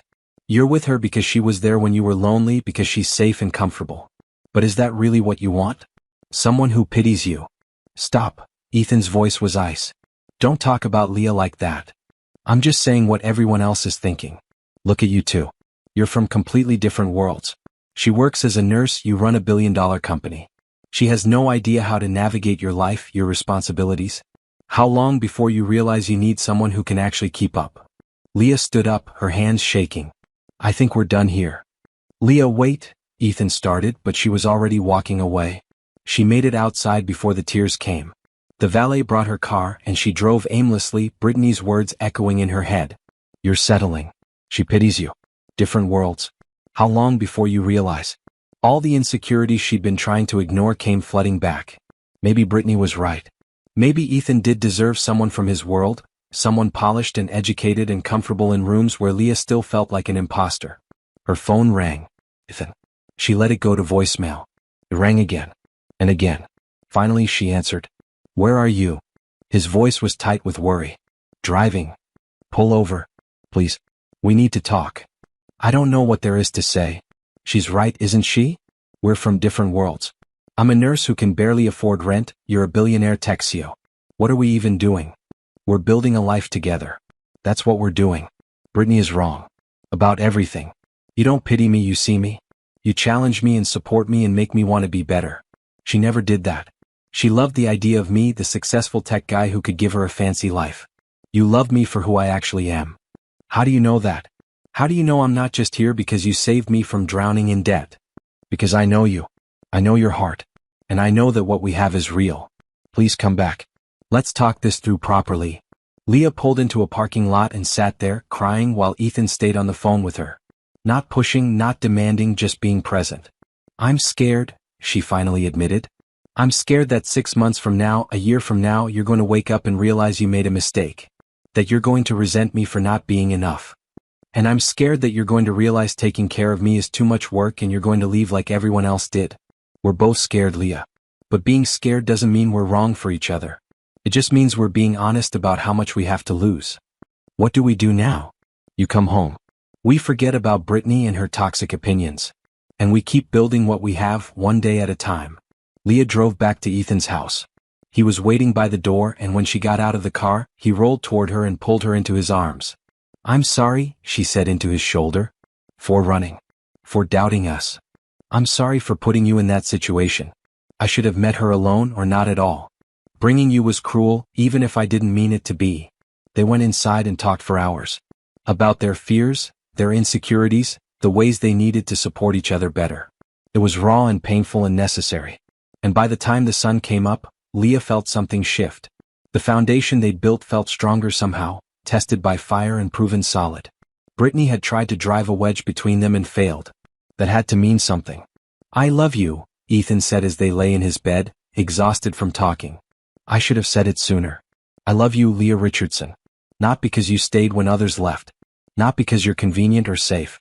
Because you're you. Because you make me laugh and challenge my assumptions and remind me that I'm more than my disability or my bank account. Because being with you feels like coming home. Leah's heart felt too full for her chest. I love you too. Even when I'm scared. Even when I doubt. I love you. They kissed, soft and slow, sealing the promise between them. And for the first time since Brittany had reappeared, Leah felt like they were going to be okay. But Leah was wrong. Everything fell apart 2 weeks later in the most unexpected way. Ethan had been quiet for days, withdrawn in a way that made Leah nervous. He said it was work stress, an upcoming product launch that wasn't going smoothly. She believed him because she wanted to, because the alternative was too scary to consider. Then she came home early from a shift and found Ethan in his office, staring at his phone with tears streaming down his face. What's wrong? She rushed to him, kneeling beside his wheelchair. Ethan, what happened? He handed her his phone without speaking. On the screen was a series of text messages. From Brittany. I'm sorry to do this over text, but you wouldn't return my calls. I need you to know the truth. About the accident. About why I really left.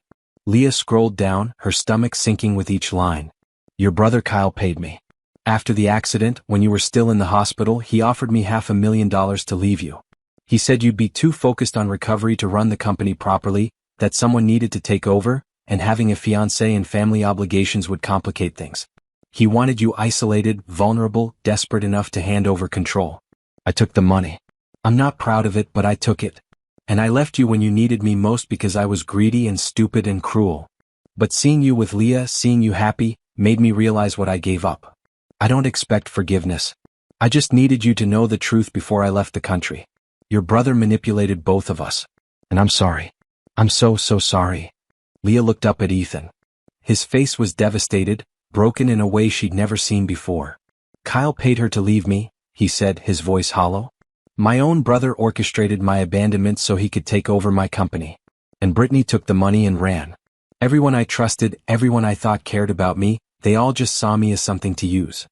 Not everyone, Leah said firmly. I'm here. I'm not going anywhere. Aren't you? How do I know you're not just waiting for a better offer? How do I know 6 months from now you won't decide I'm too much trouble and walk away too? Because I love you. Because I've proven over and over that I'm not them. Have you? Ethan pulled away from her. Or have you just been really good at playing the part of the devoted girlfriend? Maybe this whole thing has been an act. Maybe you're just better at hiding your true motivations than Brittany was. Leah felt like she'd been punched. You don't mean that. Don't I? Everyone leaves, Leah. Everyone. My family, my friends, my fiancé. Why would you be any different? Because I'm not them. I'm not using you. I'm not waiting for a payout or a reason to run. I'm here because I choose to be, because being with you makes me happy. You're here because I'm paying your mother's medical bills and your sister's tuition. Take that away and what's left?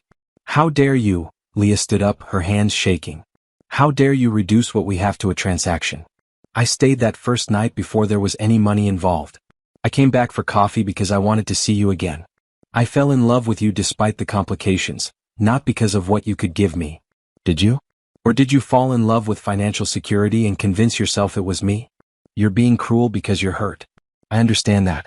But I won't stand here and let you question my integrity because your brother and your ex are terrible people.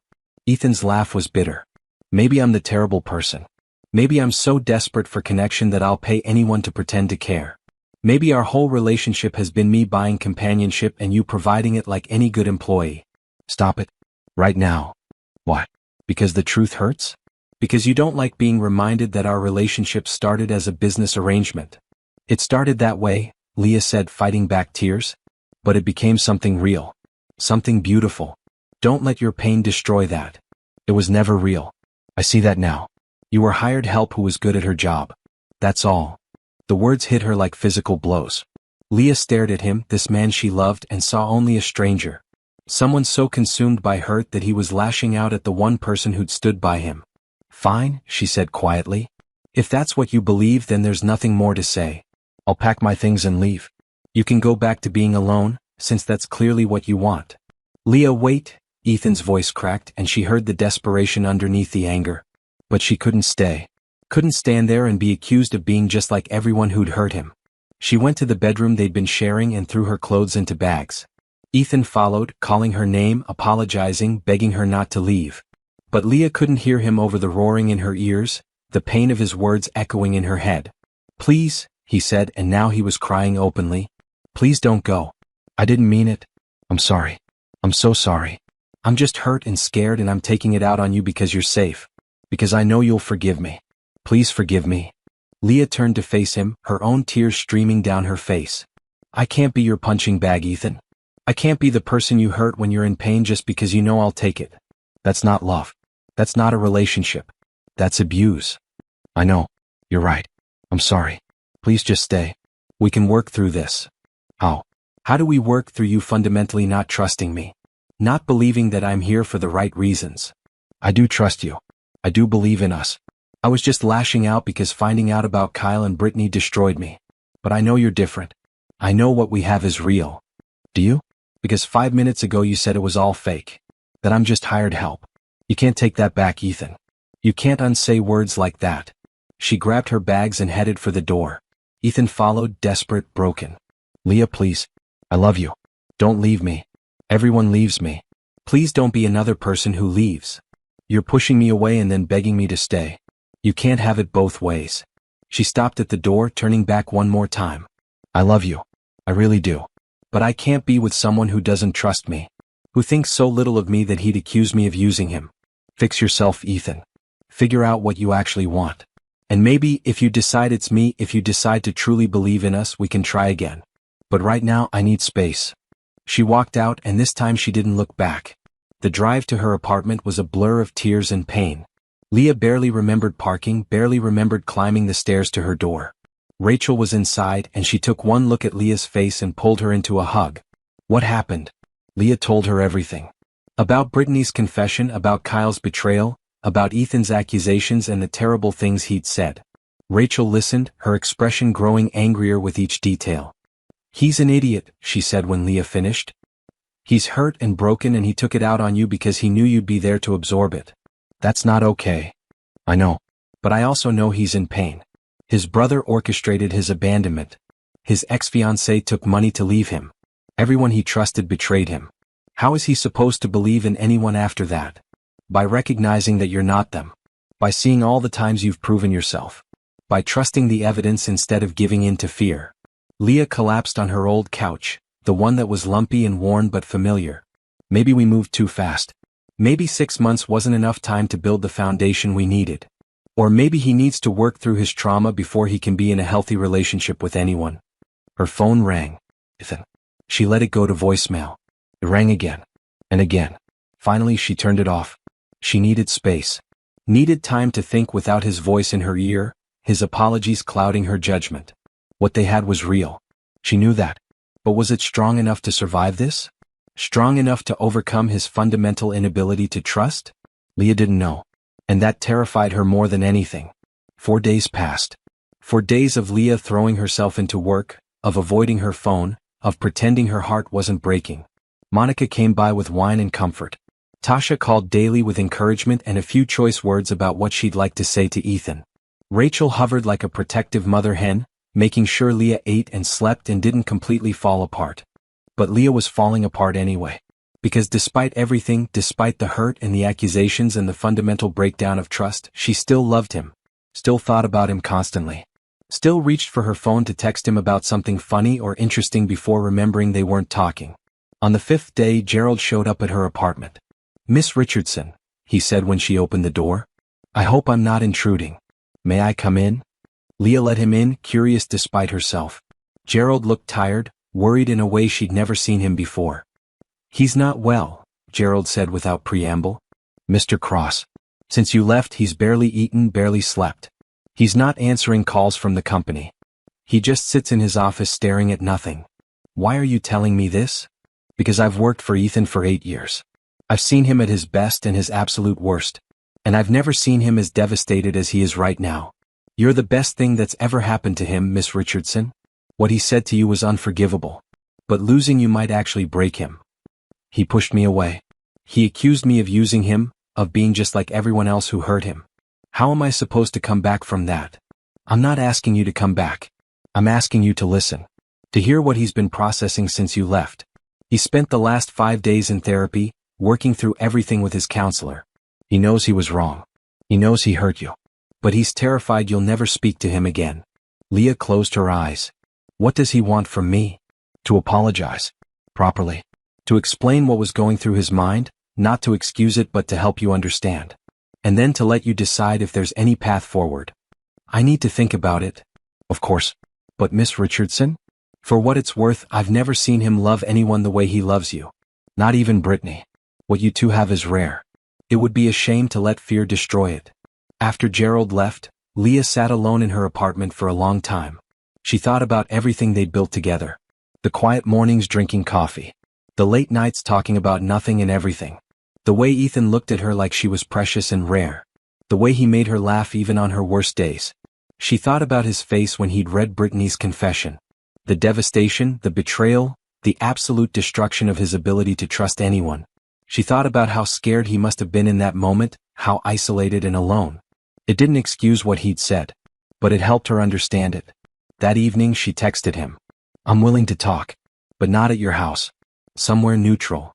His response came immediately. "BA's Cafe? Tomorrow at 7? Okay." She barely slept that night, running through every possible conversation in her head. By the time she arrived at the cafe the next evening, her stomach was in knots. Ethan was already there, sitting at their usual corner table. He looked terrible. Exhausted, with dark circles under his eyes and a tension in his jaw that spoke of pain barely controlled. But when he saw her walk in, his whole face transformed with relief and hope. "Thank you for coming," he said as she sat down. "I wasn't sure you would. I almost didn't." They ordered coffee. Neither of them touched it when it arrived. Finally, Ethan spoke. "I'm not going to make excuses for what I said. It was cruel and unfair and completely wrong. You've never given me any reason to doubt you. You've proven over and over that you're nothing like the people who hurt me. But when I found out about Kyle and Brittany, when I realized that everyone I'd trusted had betrayed me, something broke inside me." He took a shaky breath. "I've been in therapy twice a day since you left. working through my trauma, my abandonment issues, my inability to trust. And my therapist helped me see something I'd been refusing to acknowledge.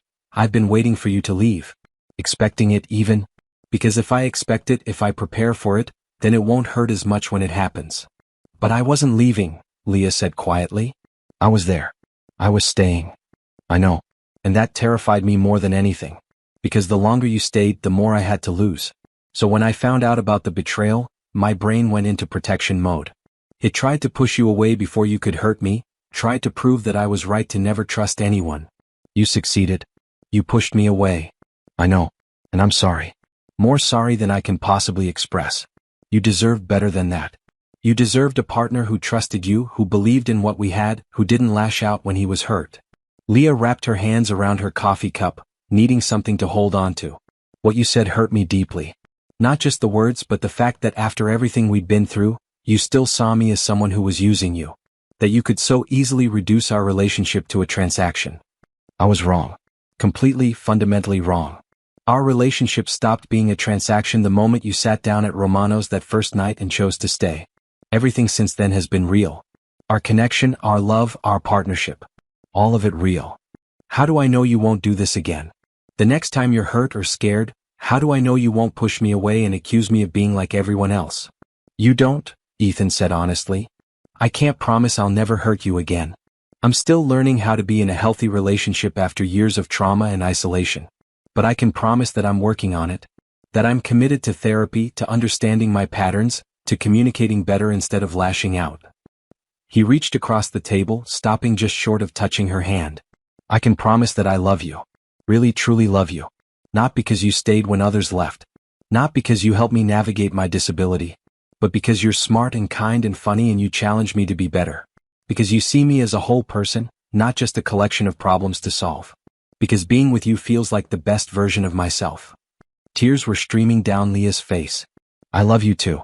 Even now, even after everything, I love you. But Ethan, I can't be your emotional punching bag.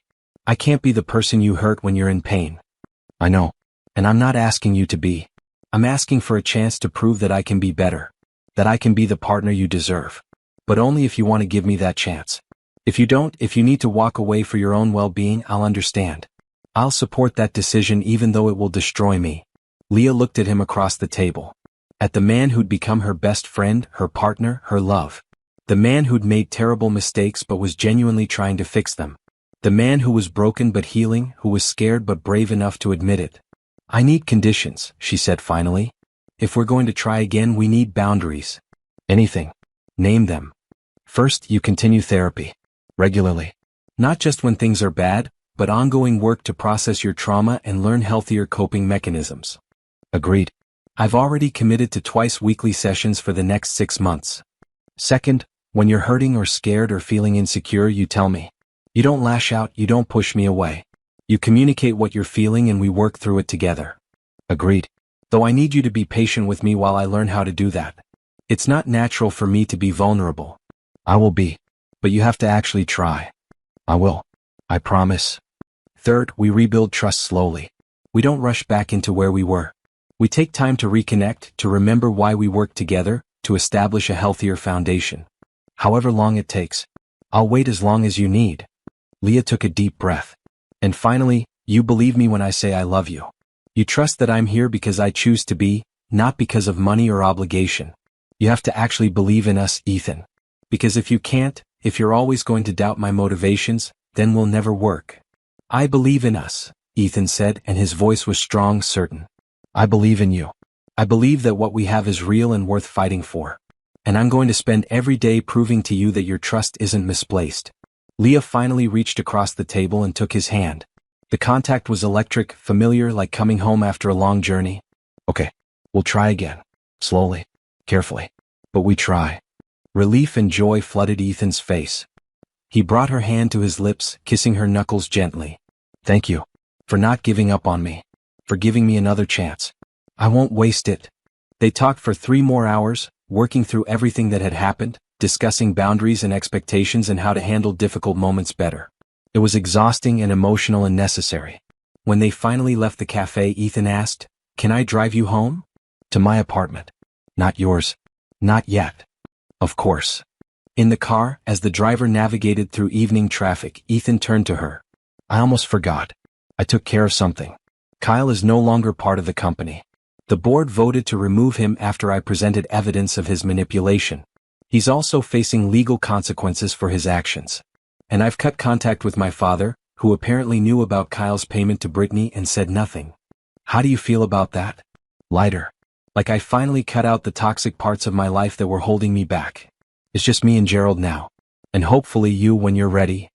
I'm ready, Leah said. To try. To rebuild. To see where this goes. He smiled, that real smile she'd fallen in love with.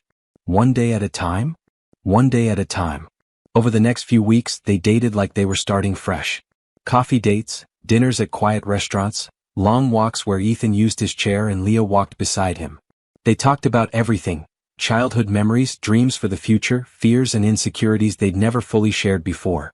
It felt different than before. More intentional. Like they were building something with stronger materials this time, with better plans, with a clearer vision of what they wanted to create. Leah still kept her apartment. Still maintained some independence. But slowly, carefully, she started spending more nights at Ethan's house. Started leaving clothes in his closet, toiletries in his bathroom, pieces of herself integrated into his space. And Ethan, true to his word, worked on himself. He communicated better. When he was having a bad day, he told her instead of withdrawing. When he felt insecure, he expressed it directly instead of lashing out. It wasn't perfect. He still struggled sometimes. But the effort was genuine, and that made all the difference. One evening, about 6 weeks after their reconciliation, they were cooking dinner together in his enormous kitchen. Ethan was chopping vegetables with impressive knife skills while Leah worked on the sauce. It felt domestic and comfortable and perfectly ordinary. I have something for you, Ethan said, setting down his knife. He rolled over to a drawer and pulled out an envelope. Open it. Inside was a check. A large check made out to Leah for the exact amount he'd paid toward her debts. What is this? She asked, confused. Our original arrangement was 6 months. It's been 5. In 1 month, our contract ends and everything I've paid gets settled as agreed. But I don't want our relationship to have that hanging over it anymore. I want to clear the ledger completely. Ethan, you don't have to do this. I know, but I want to. That money should have always been a gift between people who care about each other, not a payment for services rendered. So take it. Put it in savings, donate it to charity, burn it for all I care. But know that our relationship from this point forward is based purely on love. No contracts, no obligations, no transactions. Just us choosing each other every single day. Leah looked at the check, overwhelmed. This is too much. It's exactly enough. Please, let me do this. She folded the check and tucked it into her pocket, then threw her arms around him. Thank you. Not just for this, but for everything. For being honest, for doing the work, for fighting for us. Thank you for giving me the chance to fight. For not giving up when I gave you every reason to. They finished making dinner and ate it while watching the sunset through his floor-to-ceiling windows. The city spread out below them, millions of lights beginning to twinkle as darkness fell. And Leah realized something. She was happy. Really, genuinely happy in a way she hadn't been in years. I love you, she said into the comfortable silence. Ethan turned to her, his eyes soft. I love you too. More than I thought I was capable of loving anyone. Even though I'm just a nurse who doesn't fit into your fancy world? Especially because of that. You keep me grounded. You remind me what actually matters. And for the record, you fit perfectly into my world. Because you are my world. Leah kissed him, slow and sweet and full of promise. And she knew with absolute certainty that they were going to make it. 3 months later, Leah officially moved into Ethan's house. They'd spent weeks planning how to merge their lives, how to make the space feel like theirs instead of just his. They painted the living room a warm sage green. Hung photos of Leah's family alongside Ethan's company awards. Filled the empty spaces with plants and books and little pieces of both their histories. Tasha came to visit and gave her approval. It looks like people actually live here now. Real people with real lives, not a museum exhibit. That was the goal, Leah said, smiling. Her relationship with Ethan had deepened in ways she hadn't thought possible. They'd learned each other's rhythms, each other's needs. Ethan knew that Leah needed quiet time after particularly hard shifts at the hospital. Leah knew that Ethan got frustrated on days when his physical therapy wasn't progressing as fast as he wanted. They supported each other through the hard moments and celebrated the good ones. When Leah received a Nursing Excellence Award from the hospital, Ethan threw her a surprise party with all her co-workers. When Ethan's company launched their new education platform to rave reviews, Leah arranged a private celebration with his small circle of trusted friends. They were building a life together. A real, sustainable, beautiful life. One evening, Ethan asked Leah to accompany him to his physical therapy session. She'd never watched him do therapy before. He'd always said it was private, something he needed to do alone. But he wanted to share this part of his life with her now. The facility was state-of-the-art, with specialized equipment and an incredibly kind therapist named Dr. Harrison. Leah watched as Ethan worked through his exercises, balance work, strength training, attempting to stand with support bars. The effort was evident in every movement. The strain, the determination, the frustration when his body didn't cooperate the way he wanted. But there was also joy when he managed something he couldn't do the week before, pride when Dr. Harrison praised his progress. "You're doing amazing," Leah said afterward as they drove home. "I'll probably never walk normally again," Ethan said matter-of-factly. "Dr. Harrison is honest about that. But I've regained enough function that I can stand for short periods, transfer myself more easily, have more independence. That's a victory. It's a huge victory. I wanted you to see it. The work I'm putting in. Because you inspire me to keep trying, to keep pushing, to not give up." Leah took his hand. "You inspire me too. Every single day." That night, they started talking seriously about the future. About what they wanted their lives to look like long-term. "I want to expand the education initiative," Ethan said. "Create a foundation that's separate from the company, something that will outlast me. Provide technology and training to underserved communities all over the country." "That's beautiful. I want you to help me build it. Not just as my partner but as a co-founder. Your perspective as someone who works in healthcare, who understands communities in need, would be invaluable." Leah's heart raced. "You want me to help run a foundation? I want us to run it together. You could reduce your hospital hours if you wanted, focus on something that might have even more impact. Or keep working full-time and be involved part-time. Whatever makes sense for you. Can I think about it?" "Of course. No pressure. I just want you to know that I see you as my equal partner in everything I build moving forward." Over the next few weeks, Leah considered the offer seriously. She loved nursing, loved her patients, loved the direct impact she could make on individual lives. But the foundation would allow her to help on a larger scale, to shape programs that could change thousands of lives instead of dozens. She talked to her supervisor at the hospital, who suggested going part-time.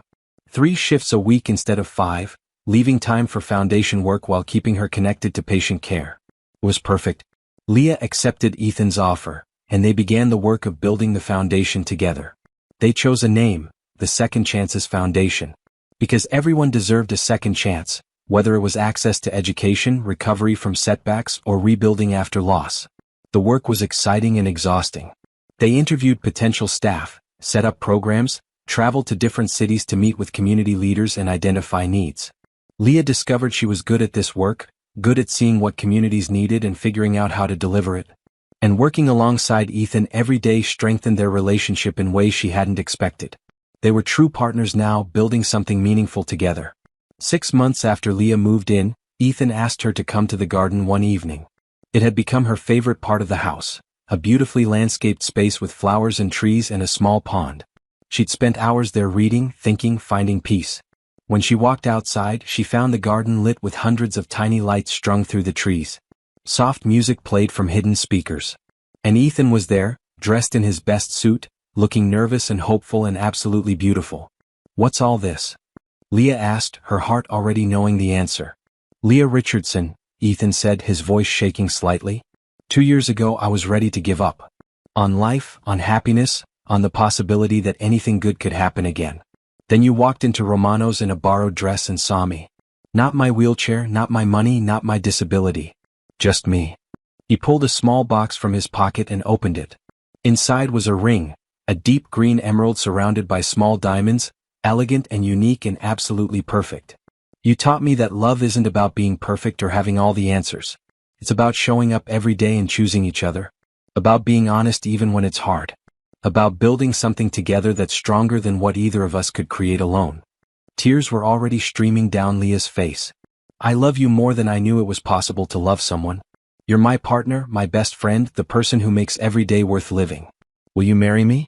Will you build a life with me for however many years we're given?" "Yes," Leah said, dropping to her knees in front of his wheelchair. "Yes, absolutely yes." I love you so much. He slipped the ring onto her finger, and they kissed while the lights twinkled around them and the garden seemed to glow with their happiness. I picked an emerald because of your eyes, Ethan said.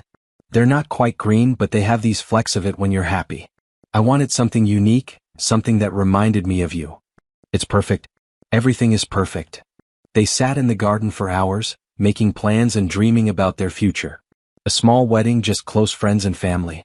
A honeymoon somewhere quiet and beautiful. A life dedicated to meaningful work and supporting each other and never taking a single day for granted. I want kids, Ethan said tentatively. Someday. If you do. I know my disability complicates things, but there are ways. And I think we'd be good parents. I want that too, Leah said. A family. Little people to love and teach and watch grow up in a house full of kindness and hope. Kindness and hope. I like that. That's exactly what we'll build. The next morning, Leah called her family with the news. Tasha screamed so loud she probably woke her entire dorm. Her mother cried happy tears and said she'd always known Leah would find someone worthy of her love. Monica demanded to be involved in every aspect of wedding planning. At work, her co-workers threw an impromptu celebration. Mrs. Chen, still a patient after all this time, held Leah's hand and said, "You deserve every happiness, sweet girl. You give so much love to others. I'm glad someone is finally giving it back to you." The foundation work continued. They held their first major fundraising gala, raising over $3 million for technology programs in 30 schools across 10 states. Leah gave a speech about second chances and equal access and the power of education to change lives. The audience gave her a standing ovation. Ethan watched from his seat at the head table, his eyes shining with pride and love. Afterward, he pulled her aside and said, "You were incredible up there. A natural. I'm so proud of you. We did this together. No, you're doing this yourself. I may have provided resources, but you're the one making it happen. You're the one with the vision and the heart to see it through. Don't diminish your role in this." Leah was learning to accept praise, to recognize her own strengths and accomplishments. It was a process, unlearning years of putting herself last and making herself small. But with Ethan's support and her own growing confidence, she was getting better at it. They set a wedding date, 6 months away in the spring when the garden would be in full bloom. Leah wanted something intimate and meaningful, not a huge production. Just the people who mattered most, celebrating in the space where Ethan had proposed. Planning the wedding was surprisingly fun. They chose simple decorations, local flowers, a small string quartet. The menu would feature comfort food instead of fancy cuisine. Everything was designed to be accessible and comfortable, to feel like a celebration rather than a performance. "I want to write my own vows," Leah said one evening while they were reviewing guest lists. "Me too. I want to say exactly what you mean to me in my own words." They worked on their vows separately, keeping them secret from each other. Leah spent weeks trying to capture everything she felt. The gratitude for his trust, the respect for his strength, the deep and abiding love that had grown from the most unlikely beginning. 2 weeks before the wedding, Rachel helped Leah choose her dress. Not a traditional white gown, but a flowing emerald green dress that matched her ring. It was elegant and simple and felt perfectly like herself. "You look happy," Rachel observed as Leah stood in front of the mirror. "Really genuinely happy. I'm glad. After everything you've been through, you deserve this." "I never thought I'd get here," Leah admitted. "I spent so many years taking care of everyone else, I forgot to imagine what my own happiness might look like. But this is it. This is everything." The night before the wedding, Ethan and Leah stayed in separate rooms, honoring the tradition of not seeing each other. Leah lay in bed in her old apartment, Rachel sleeping on the couch, and thought about how much her life had changed in less than 2 years. She thought about that first night at Romano's, about how close she'd come to walking away. About all the moments since then that had tested them, challenged them, forced them to grow. About the pain they'd worked through and the love they'd built. And she fell asleep smiling, excited for tomorrow and all the tomorrows that would come after. The morning of the wedding dawned clear and beautiful.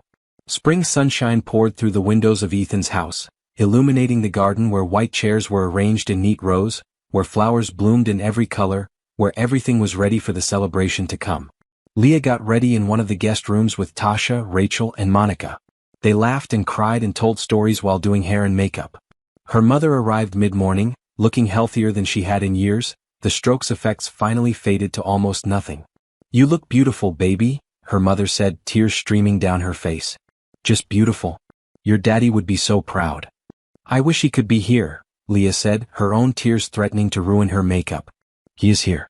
In your heart, in your kindness, in everything good you do. He's here. Meanwhile, in another part of the house, Ethan was getting ready with Gerald and a few close friends from the company. He'd chosen a charcoal gray suit with an emerald pocket square to match Leah's dress. His wheelchair was polished to a shine, and he looked confident and happy and ready to start this new chapter.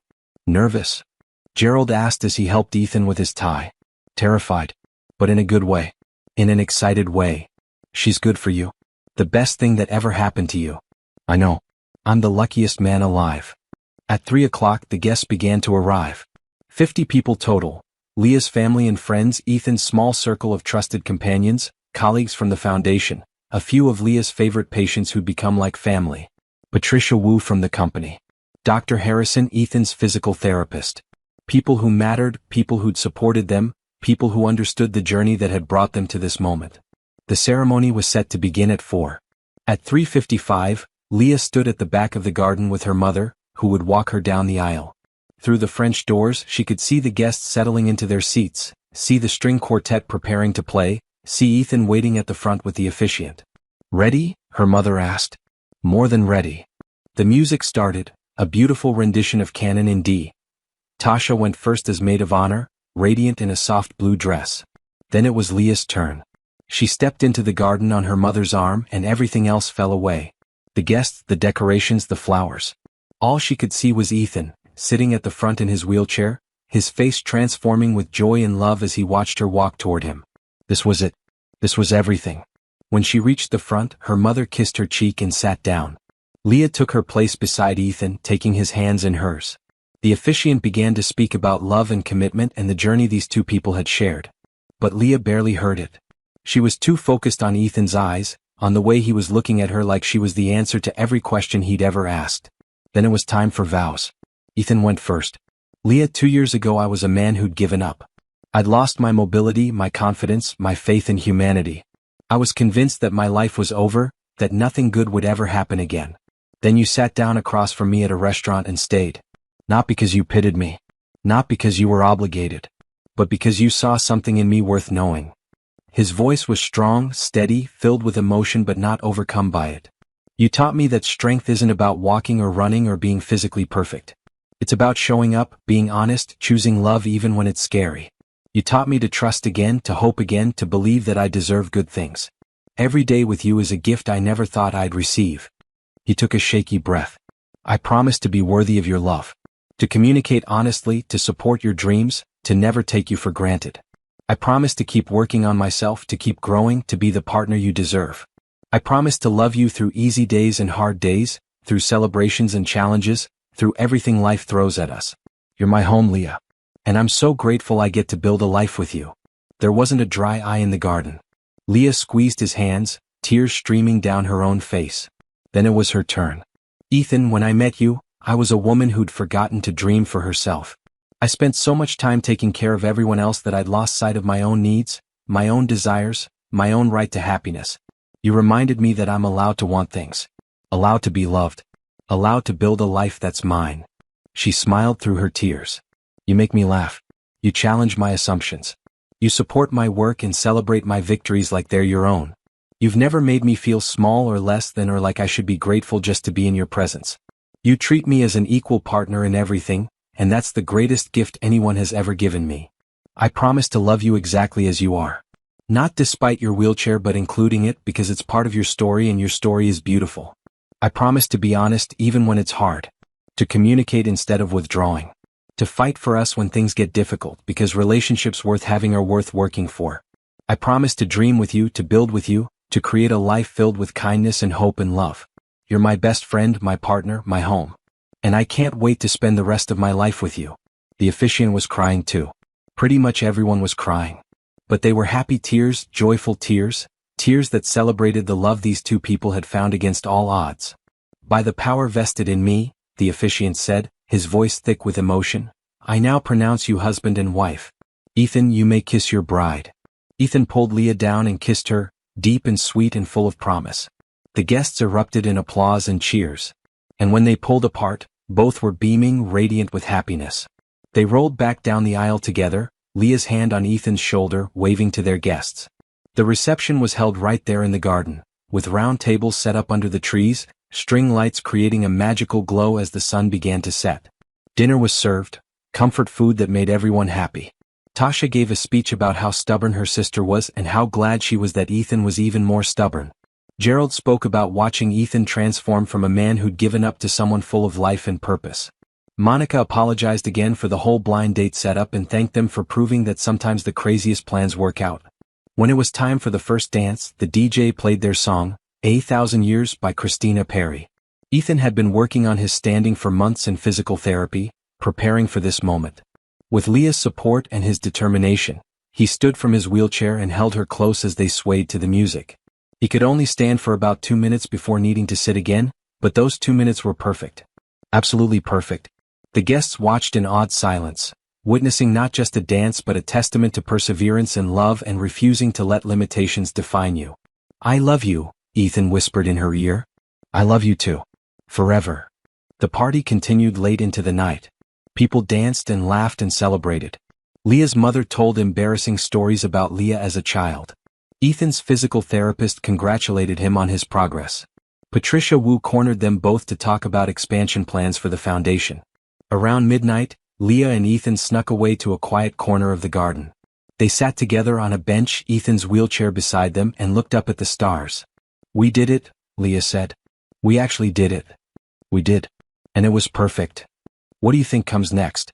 After tonight, after the honeymoon, when real life starts again. More of this. More building, more dreaming, more working towards something meaningful. More quiet nights at home. More laughter. More challenges we face together. More love every single day. That sounds perfect. They sat in comfortable silence for a while, processing the weight of the day, the significance of the promises they'd made. Finally, Ethan spoke. I want to tell you something. About that first night at Romano's. When you sat down and stayed, I remember thinking that maybe miracles were real. That maybe I wasn't as alone as I thought. And every day since then you've proven that instinct right. You're my miracle, Leah. My second chance at everything. You're my miracle too. You showed me that it's okay to be taken care of sometimes. That accepting help isn't weakness. That love can come from the most unexpected places and in the most unexpected ways. Here's to unexpected ways, Ethan said, raising an imaginary glass. To unexpected ways, Leah agreed, laughing. They returned to the reception for the last hour of dancing. When the final song played and the last guests departed, Leah and Ethan were left alone in their garden, surrounded by the evidence of their celebration, exhausted and happy and married. Ready to start our life together? Ethan asked. I feel like we already did. Months ago. But yes. Ready to make it official. They went inside their home, the one they'd built together, filled with pieces of both their lives woven into something new. And as they fell asleep that night, wrapped in each other's arms, both knew with absolute certainty that they'd found what they'd been searching for all along. Not perfection. Not a fairy tale ending where all problems disappeared.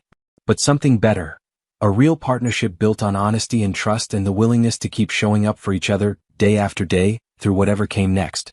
3 months after the wedding, the Second Chances Foundation announced their largest initiative yet.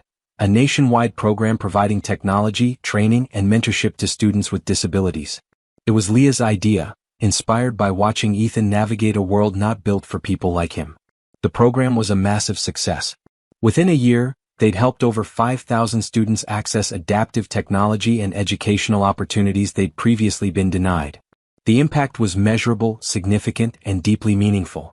Ethan and Leah appeared on news programs, gave interviews, and spoke at conferences about their work.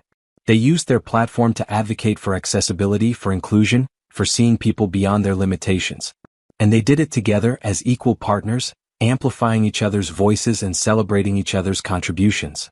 One evening about a year after their wedding, they sat in their garden again. The place where Ethan had proposed. The place they'd gotten married. The place that had become their sanctuary. I'm pregnant, Leah said, her hand on her still flat stomach. About 8 weeks along. I wanted to wait until I was sure before telling you. Ethan's face went through a dozen emotions in 5 seconds. Shock, joy, fear, excitement, overwhelming love. We're having a baby? We're having a baby. He pulled her close, tears streaming down his face. I can't believe it. I never thought I'd have this. A family. A child. A future this beautiful. Believe it? Because it's real. All of it's real. They told their families at a dinner party the following week. Tasha screamed again. Leah's mother cried again. Gerald smiled wider than anyone had ever seen him smile. And everyone celebrated the next chapter in this love story that had started with a blind date and become something extraordinary. The pregnancy wasn't easy. Leah had morning sickness that lasted all day. She was exhausted constantly, emotional, physically uncomfortable. But Ethan was there for all of it, supporting her, taking care of her, proving that he could be relied on through the hard times as well as the good. When their daughter was born on a snowy December morning, both Leah and Ethan cried as they held her for the first time. She was perfect, tiny and beautiful and already loved beyond measure. What should we name her? Ethan asked, his finger clasped in his daughter's tiny fist. Hope, Leah said. Because that's what you gave me. What we gave each other. Hope for better days. Hope for real love. Hope that even when life seems impossible, beautiful things can still happen. Hope Cross, Ethan said, testing it out. It's perfect. They brought Hope home to a house filled with love and laughter and the promise of a beautiful future. And as Leah watched Ethan hold their daughter, as she saw the pure joy and love on his face, she thought about that first night at Romano's. She'd almost walked away. Almost let fear and uncertainty keep her from the best thing that ever happened to her. But she'd stayed. And that choice had led to this.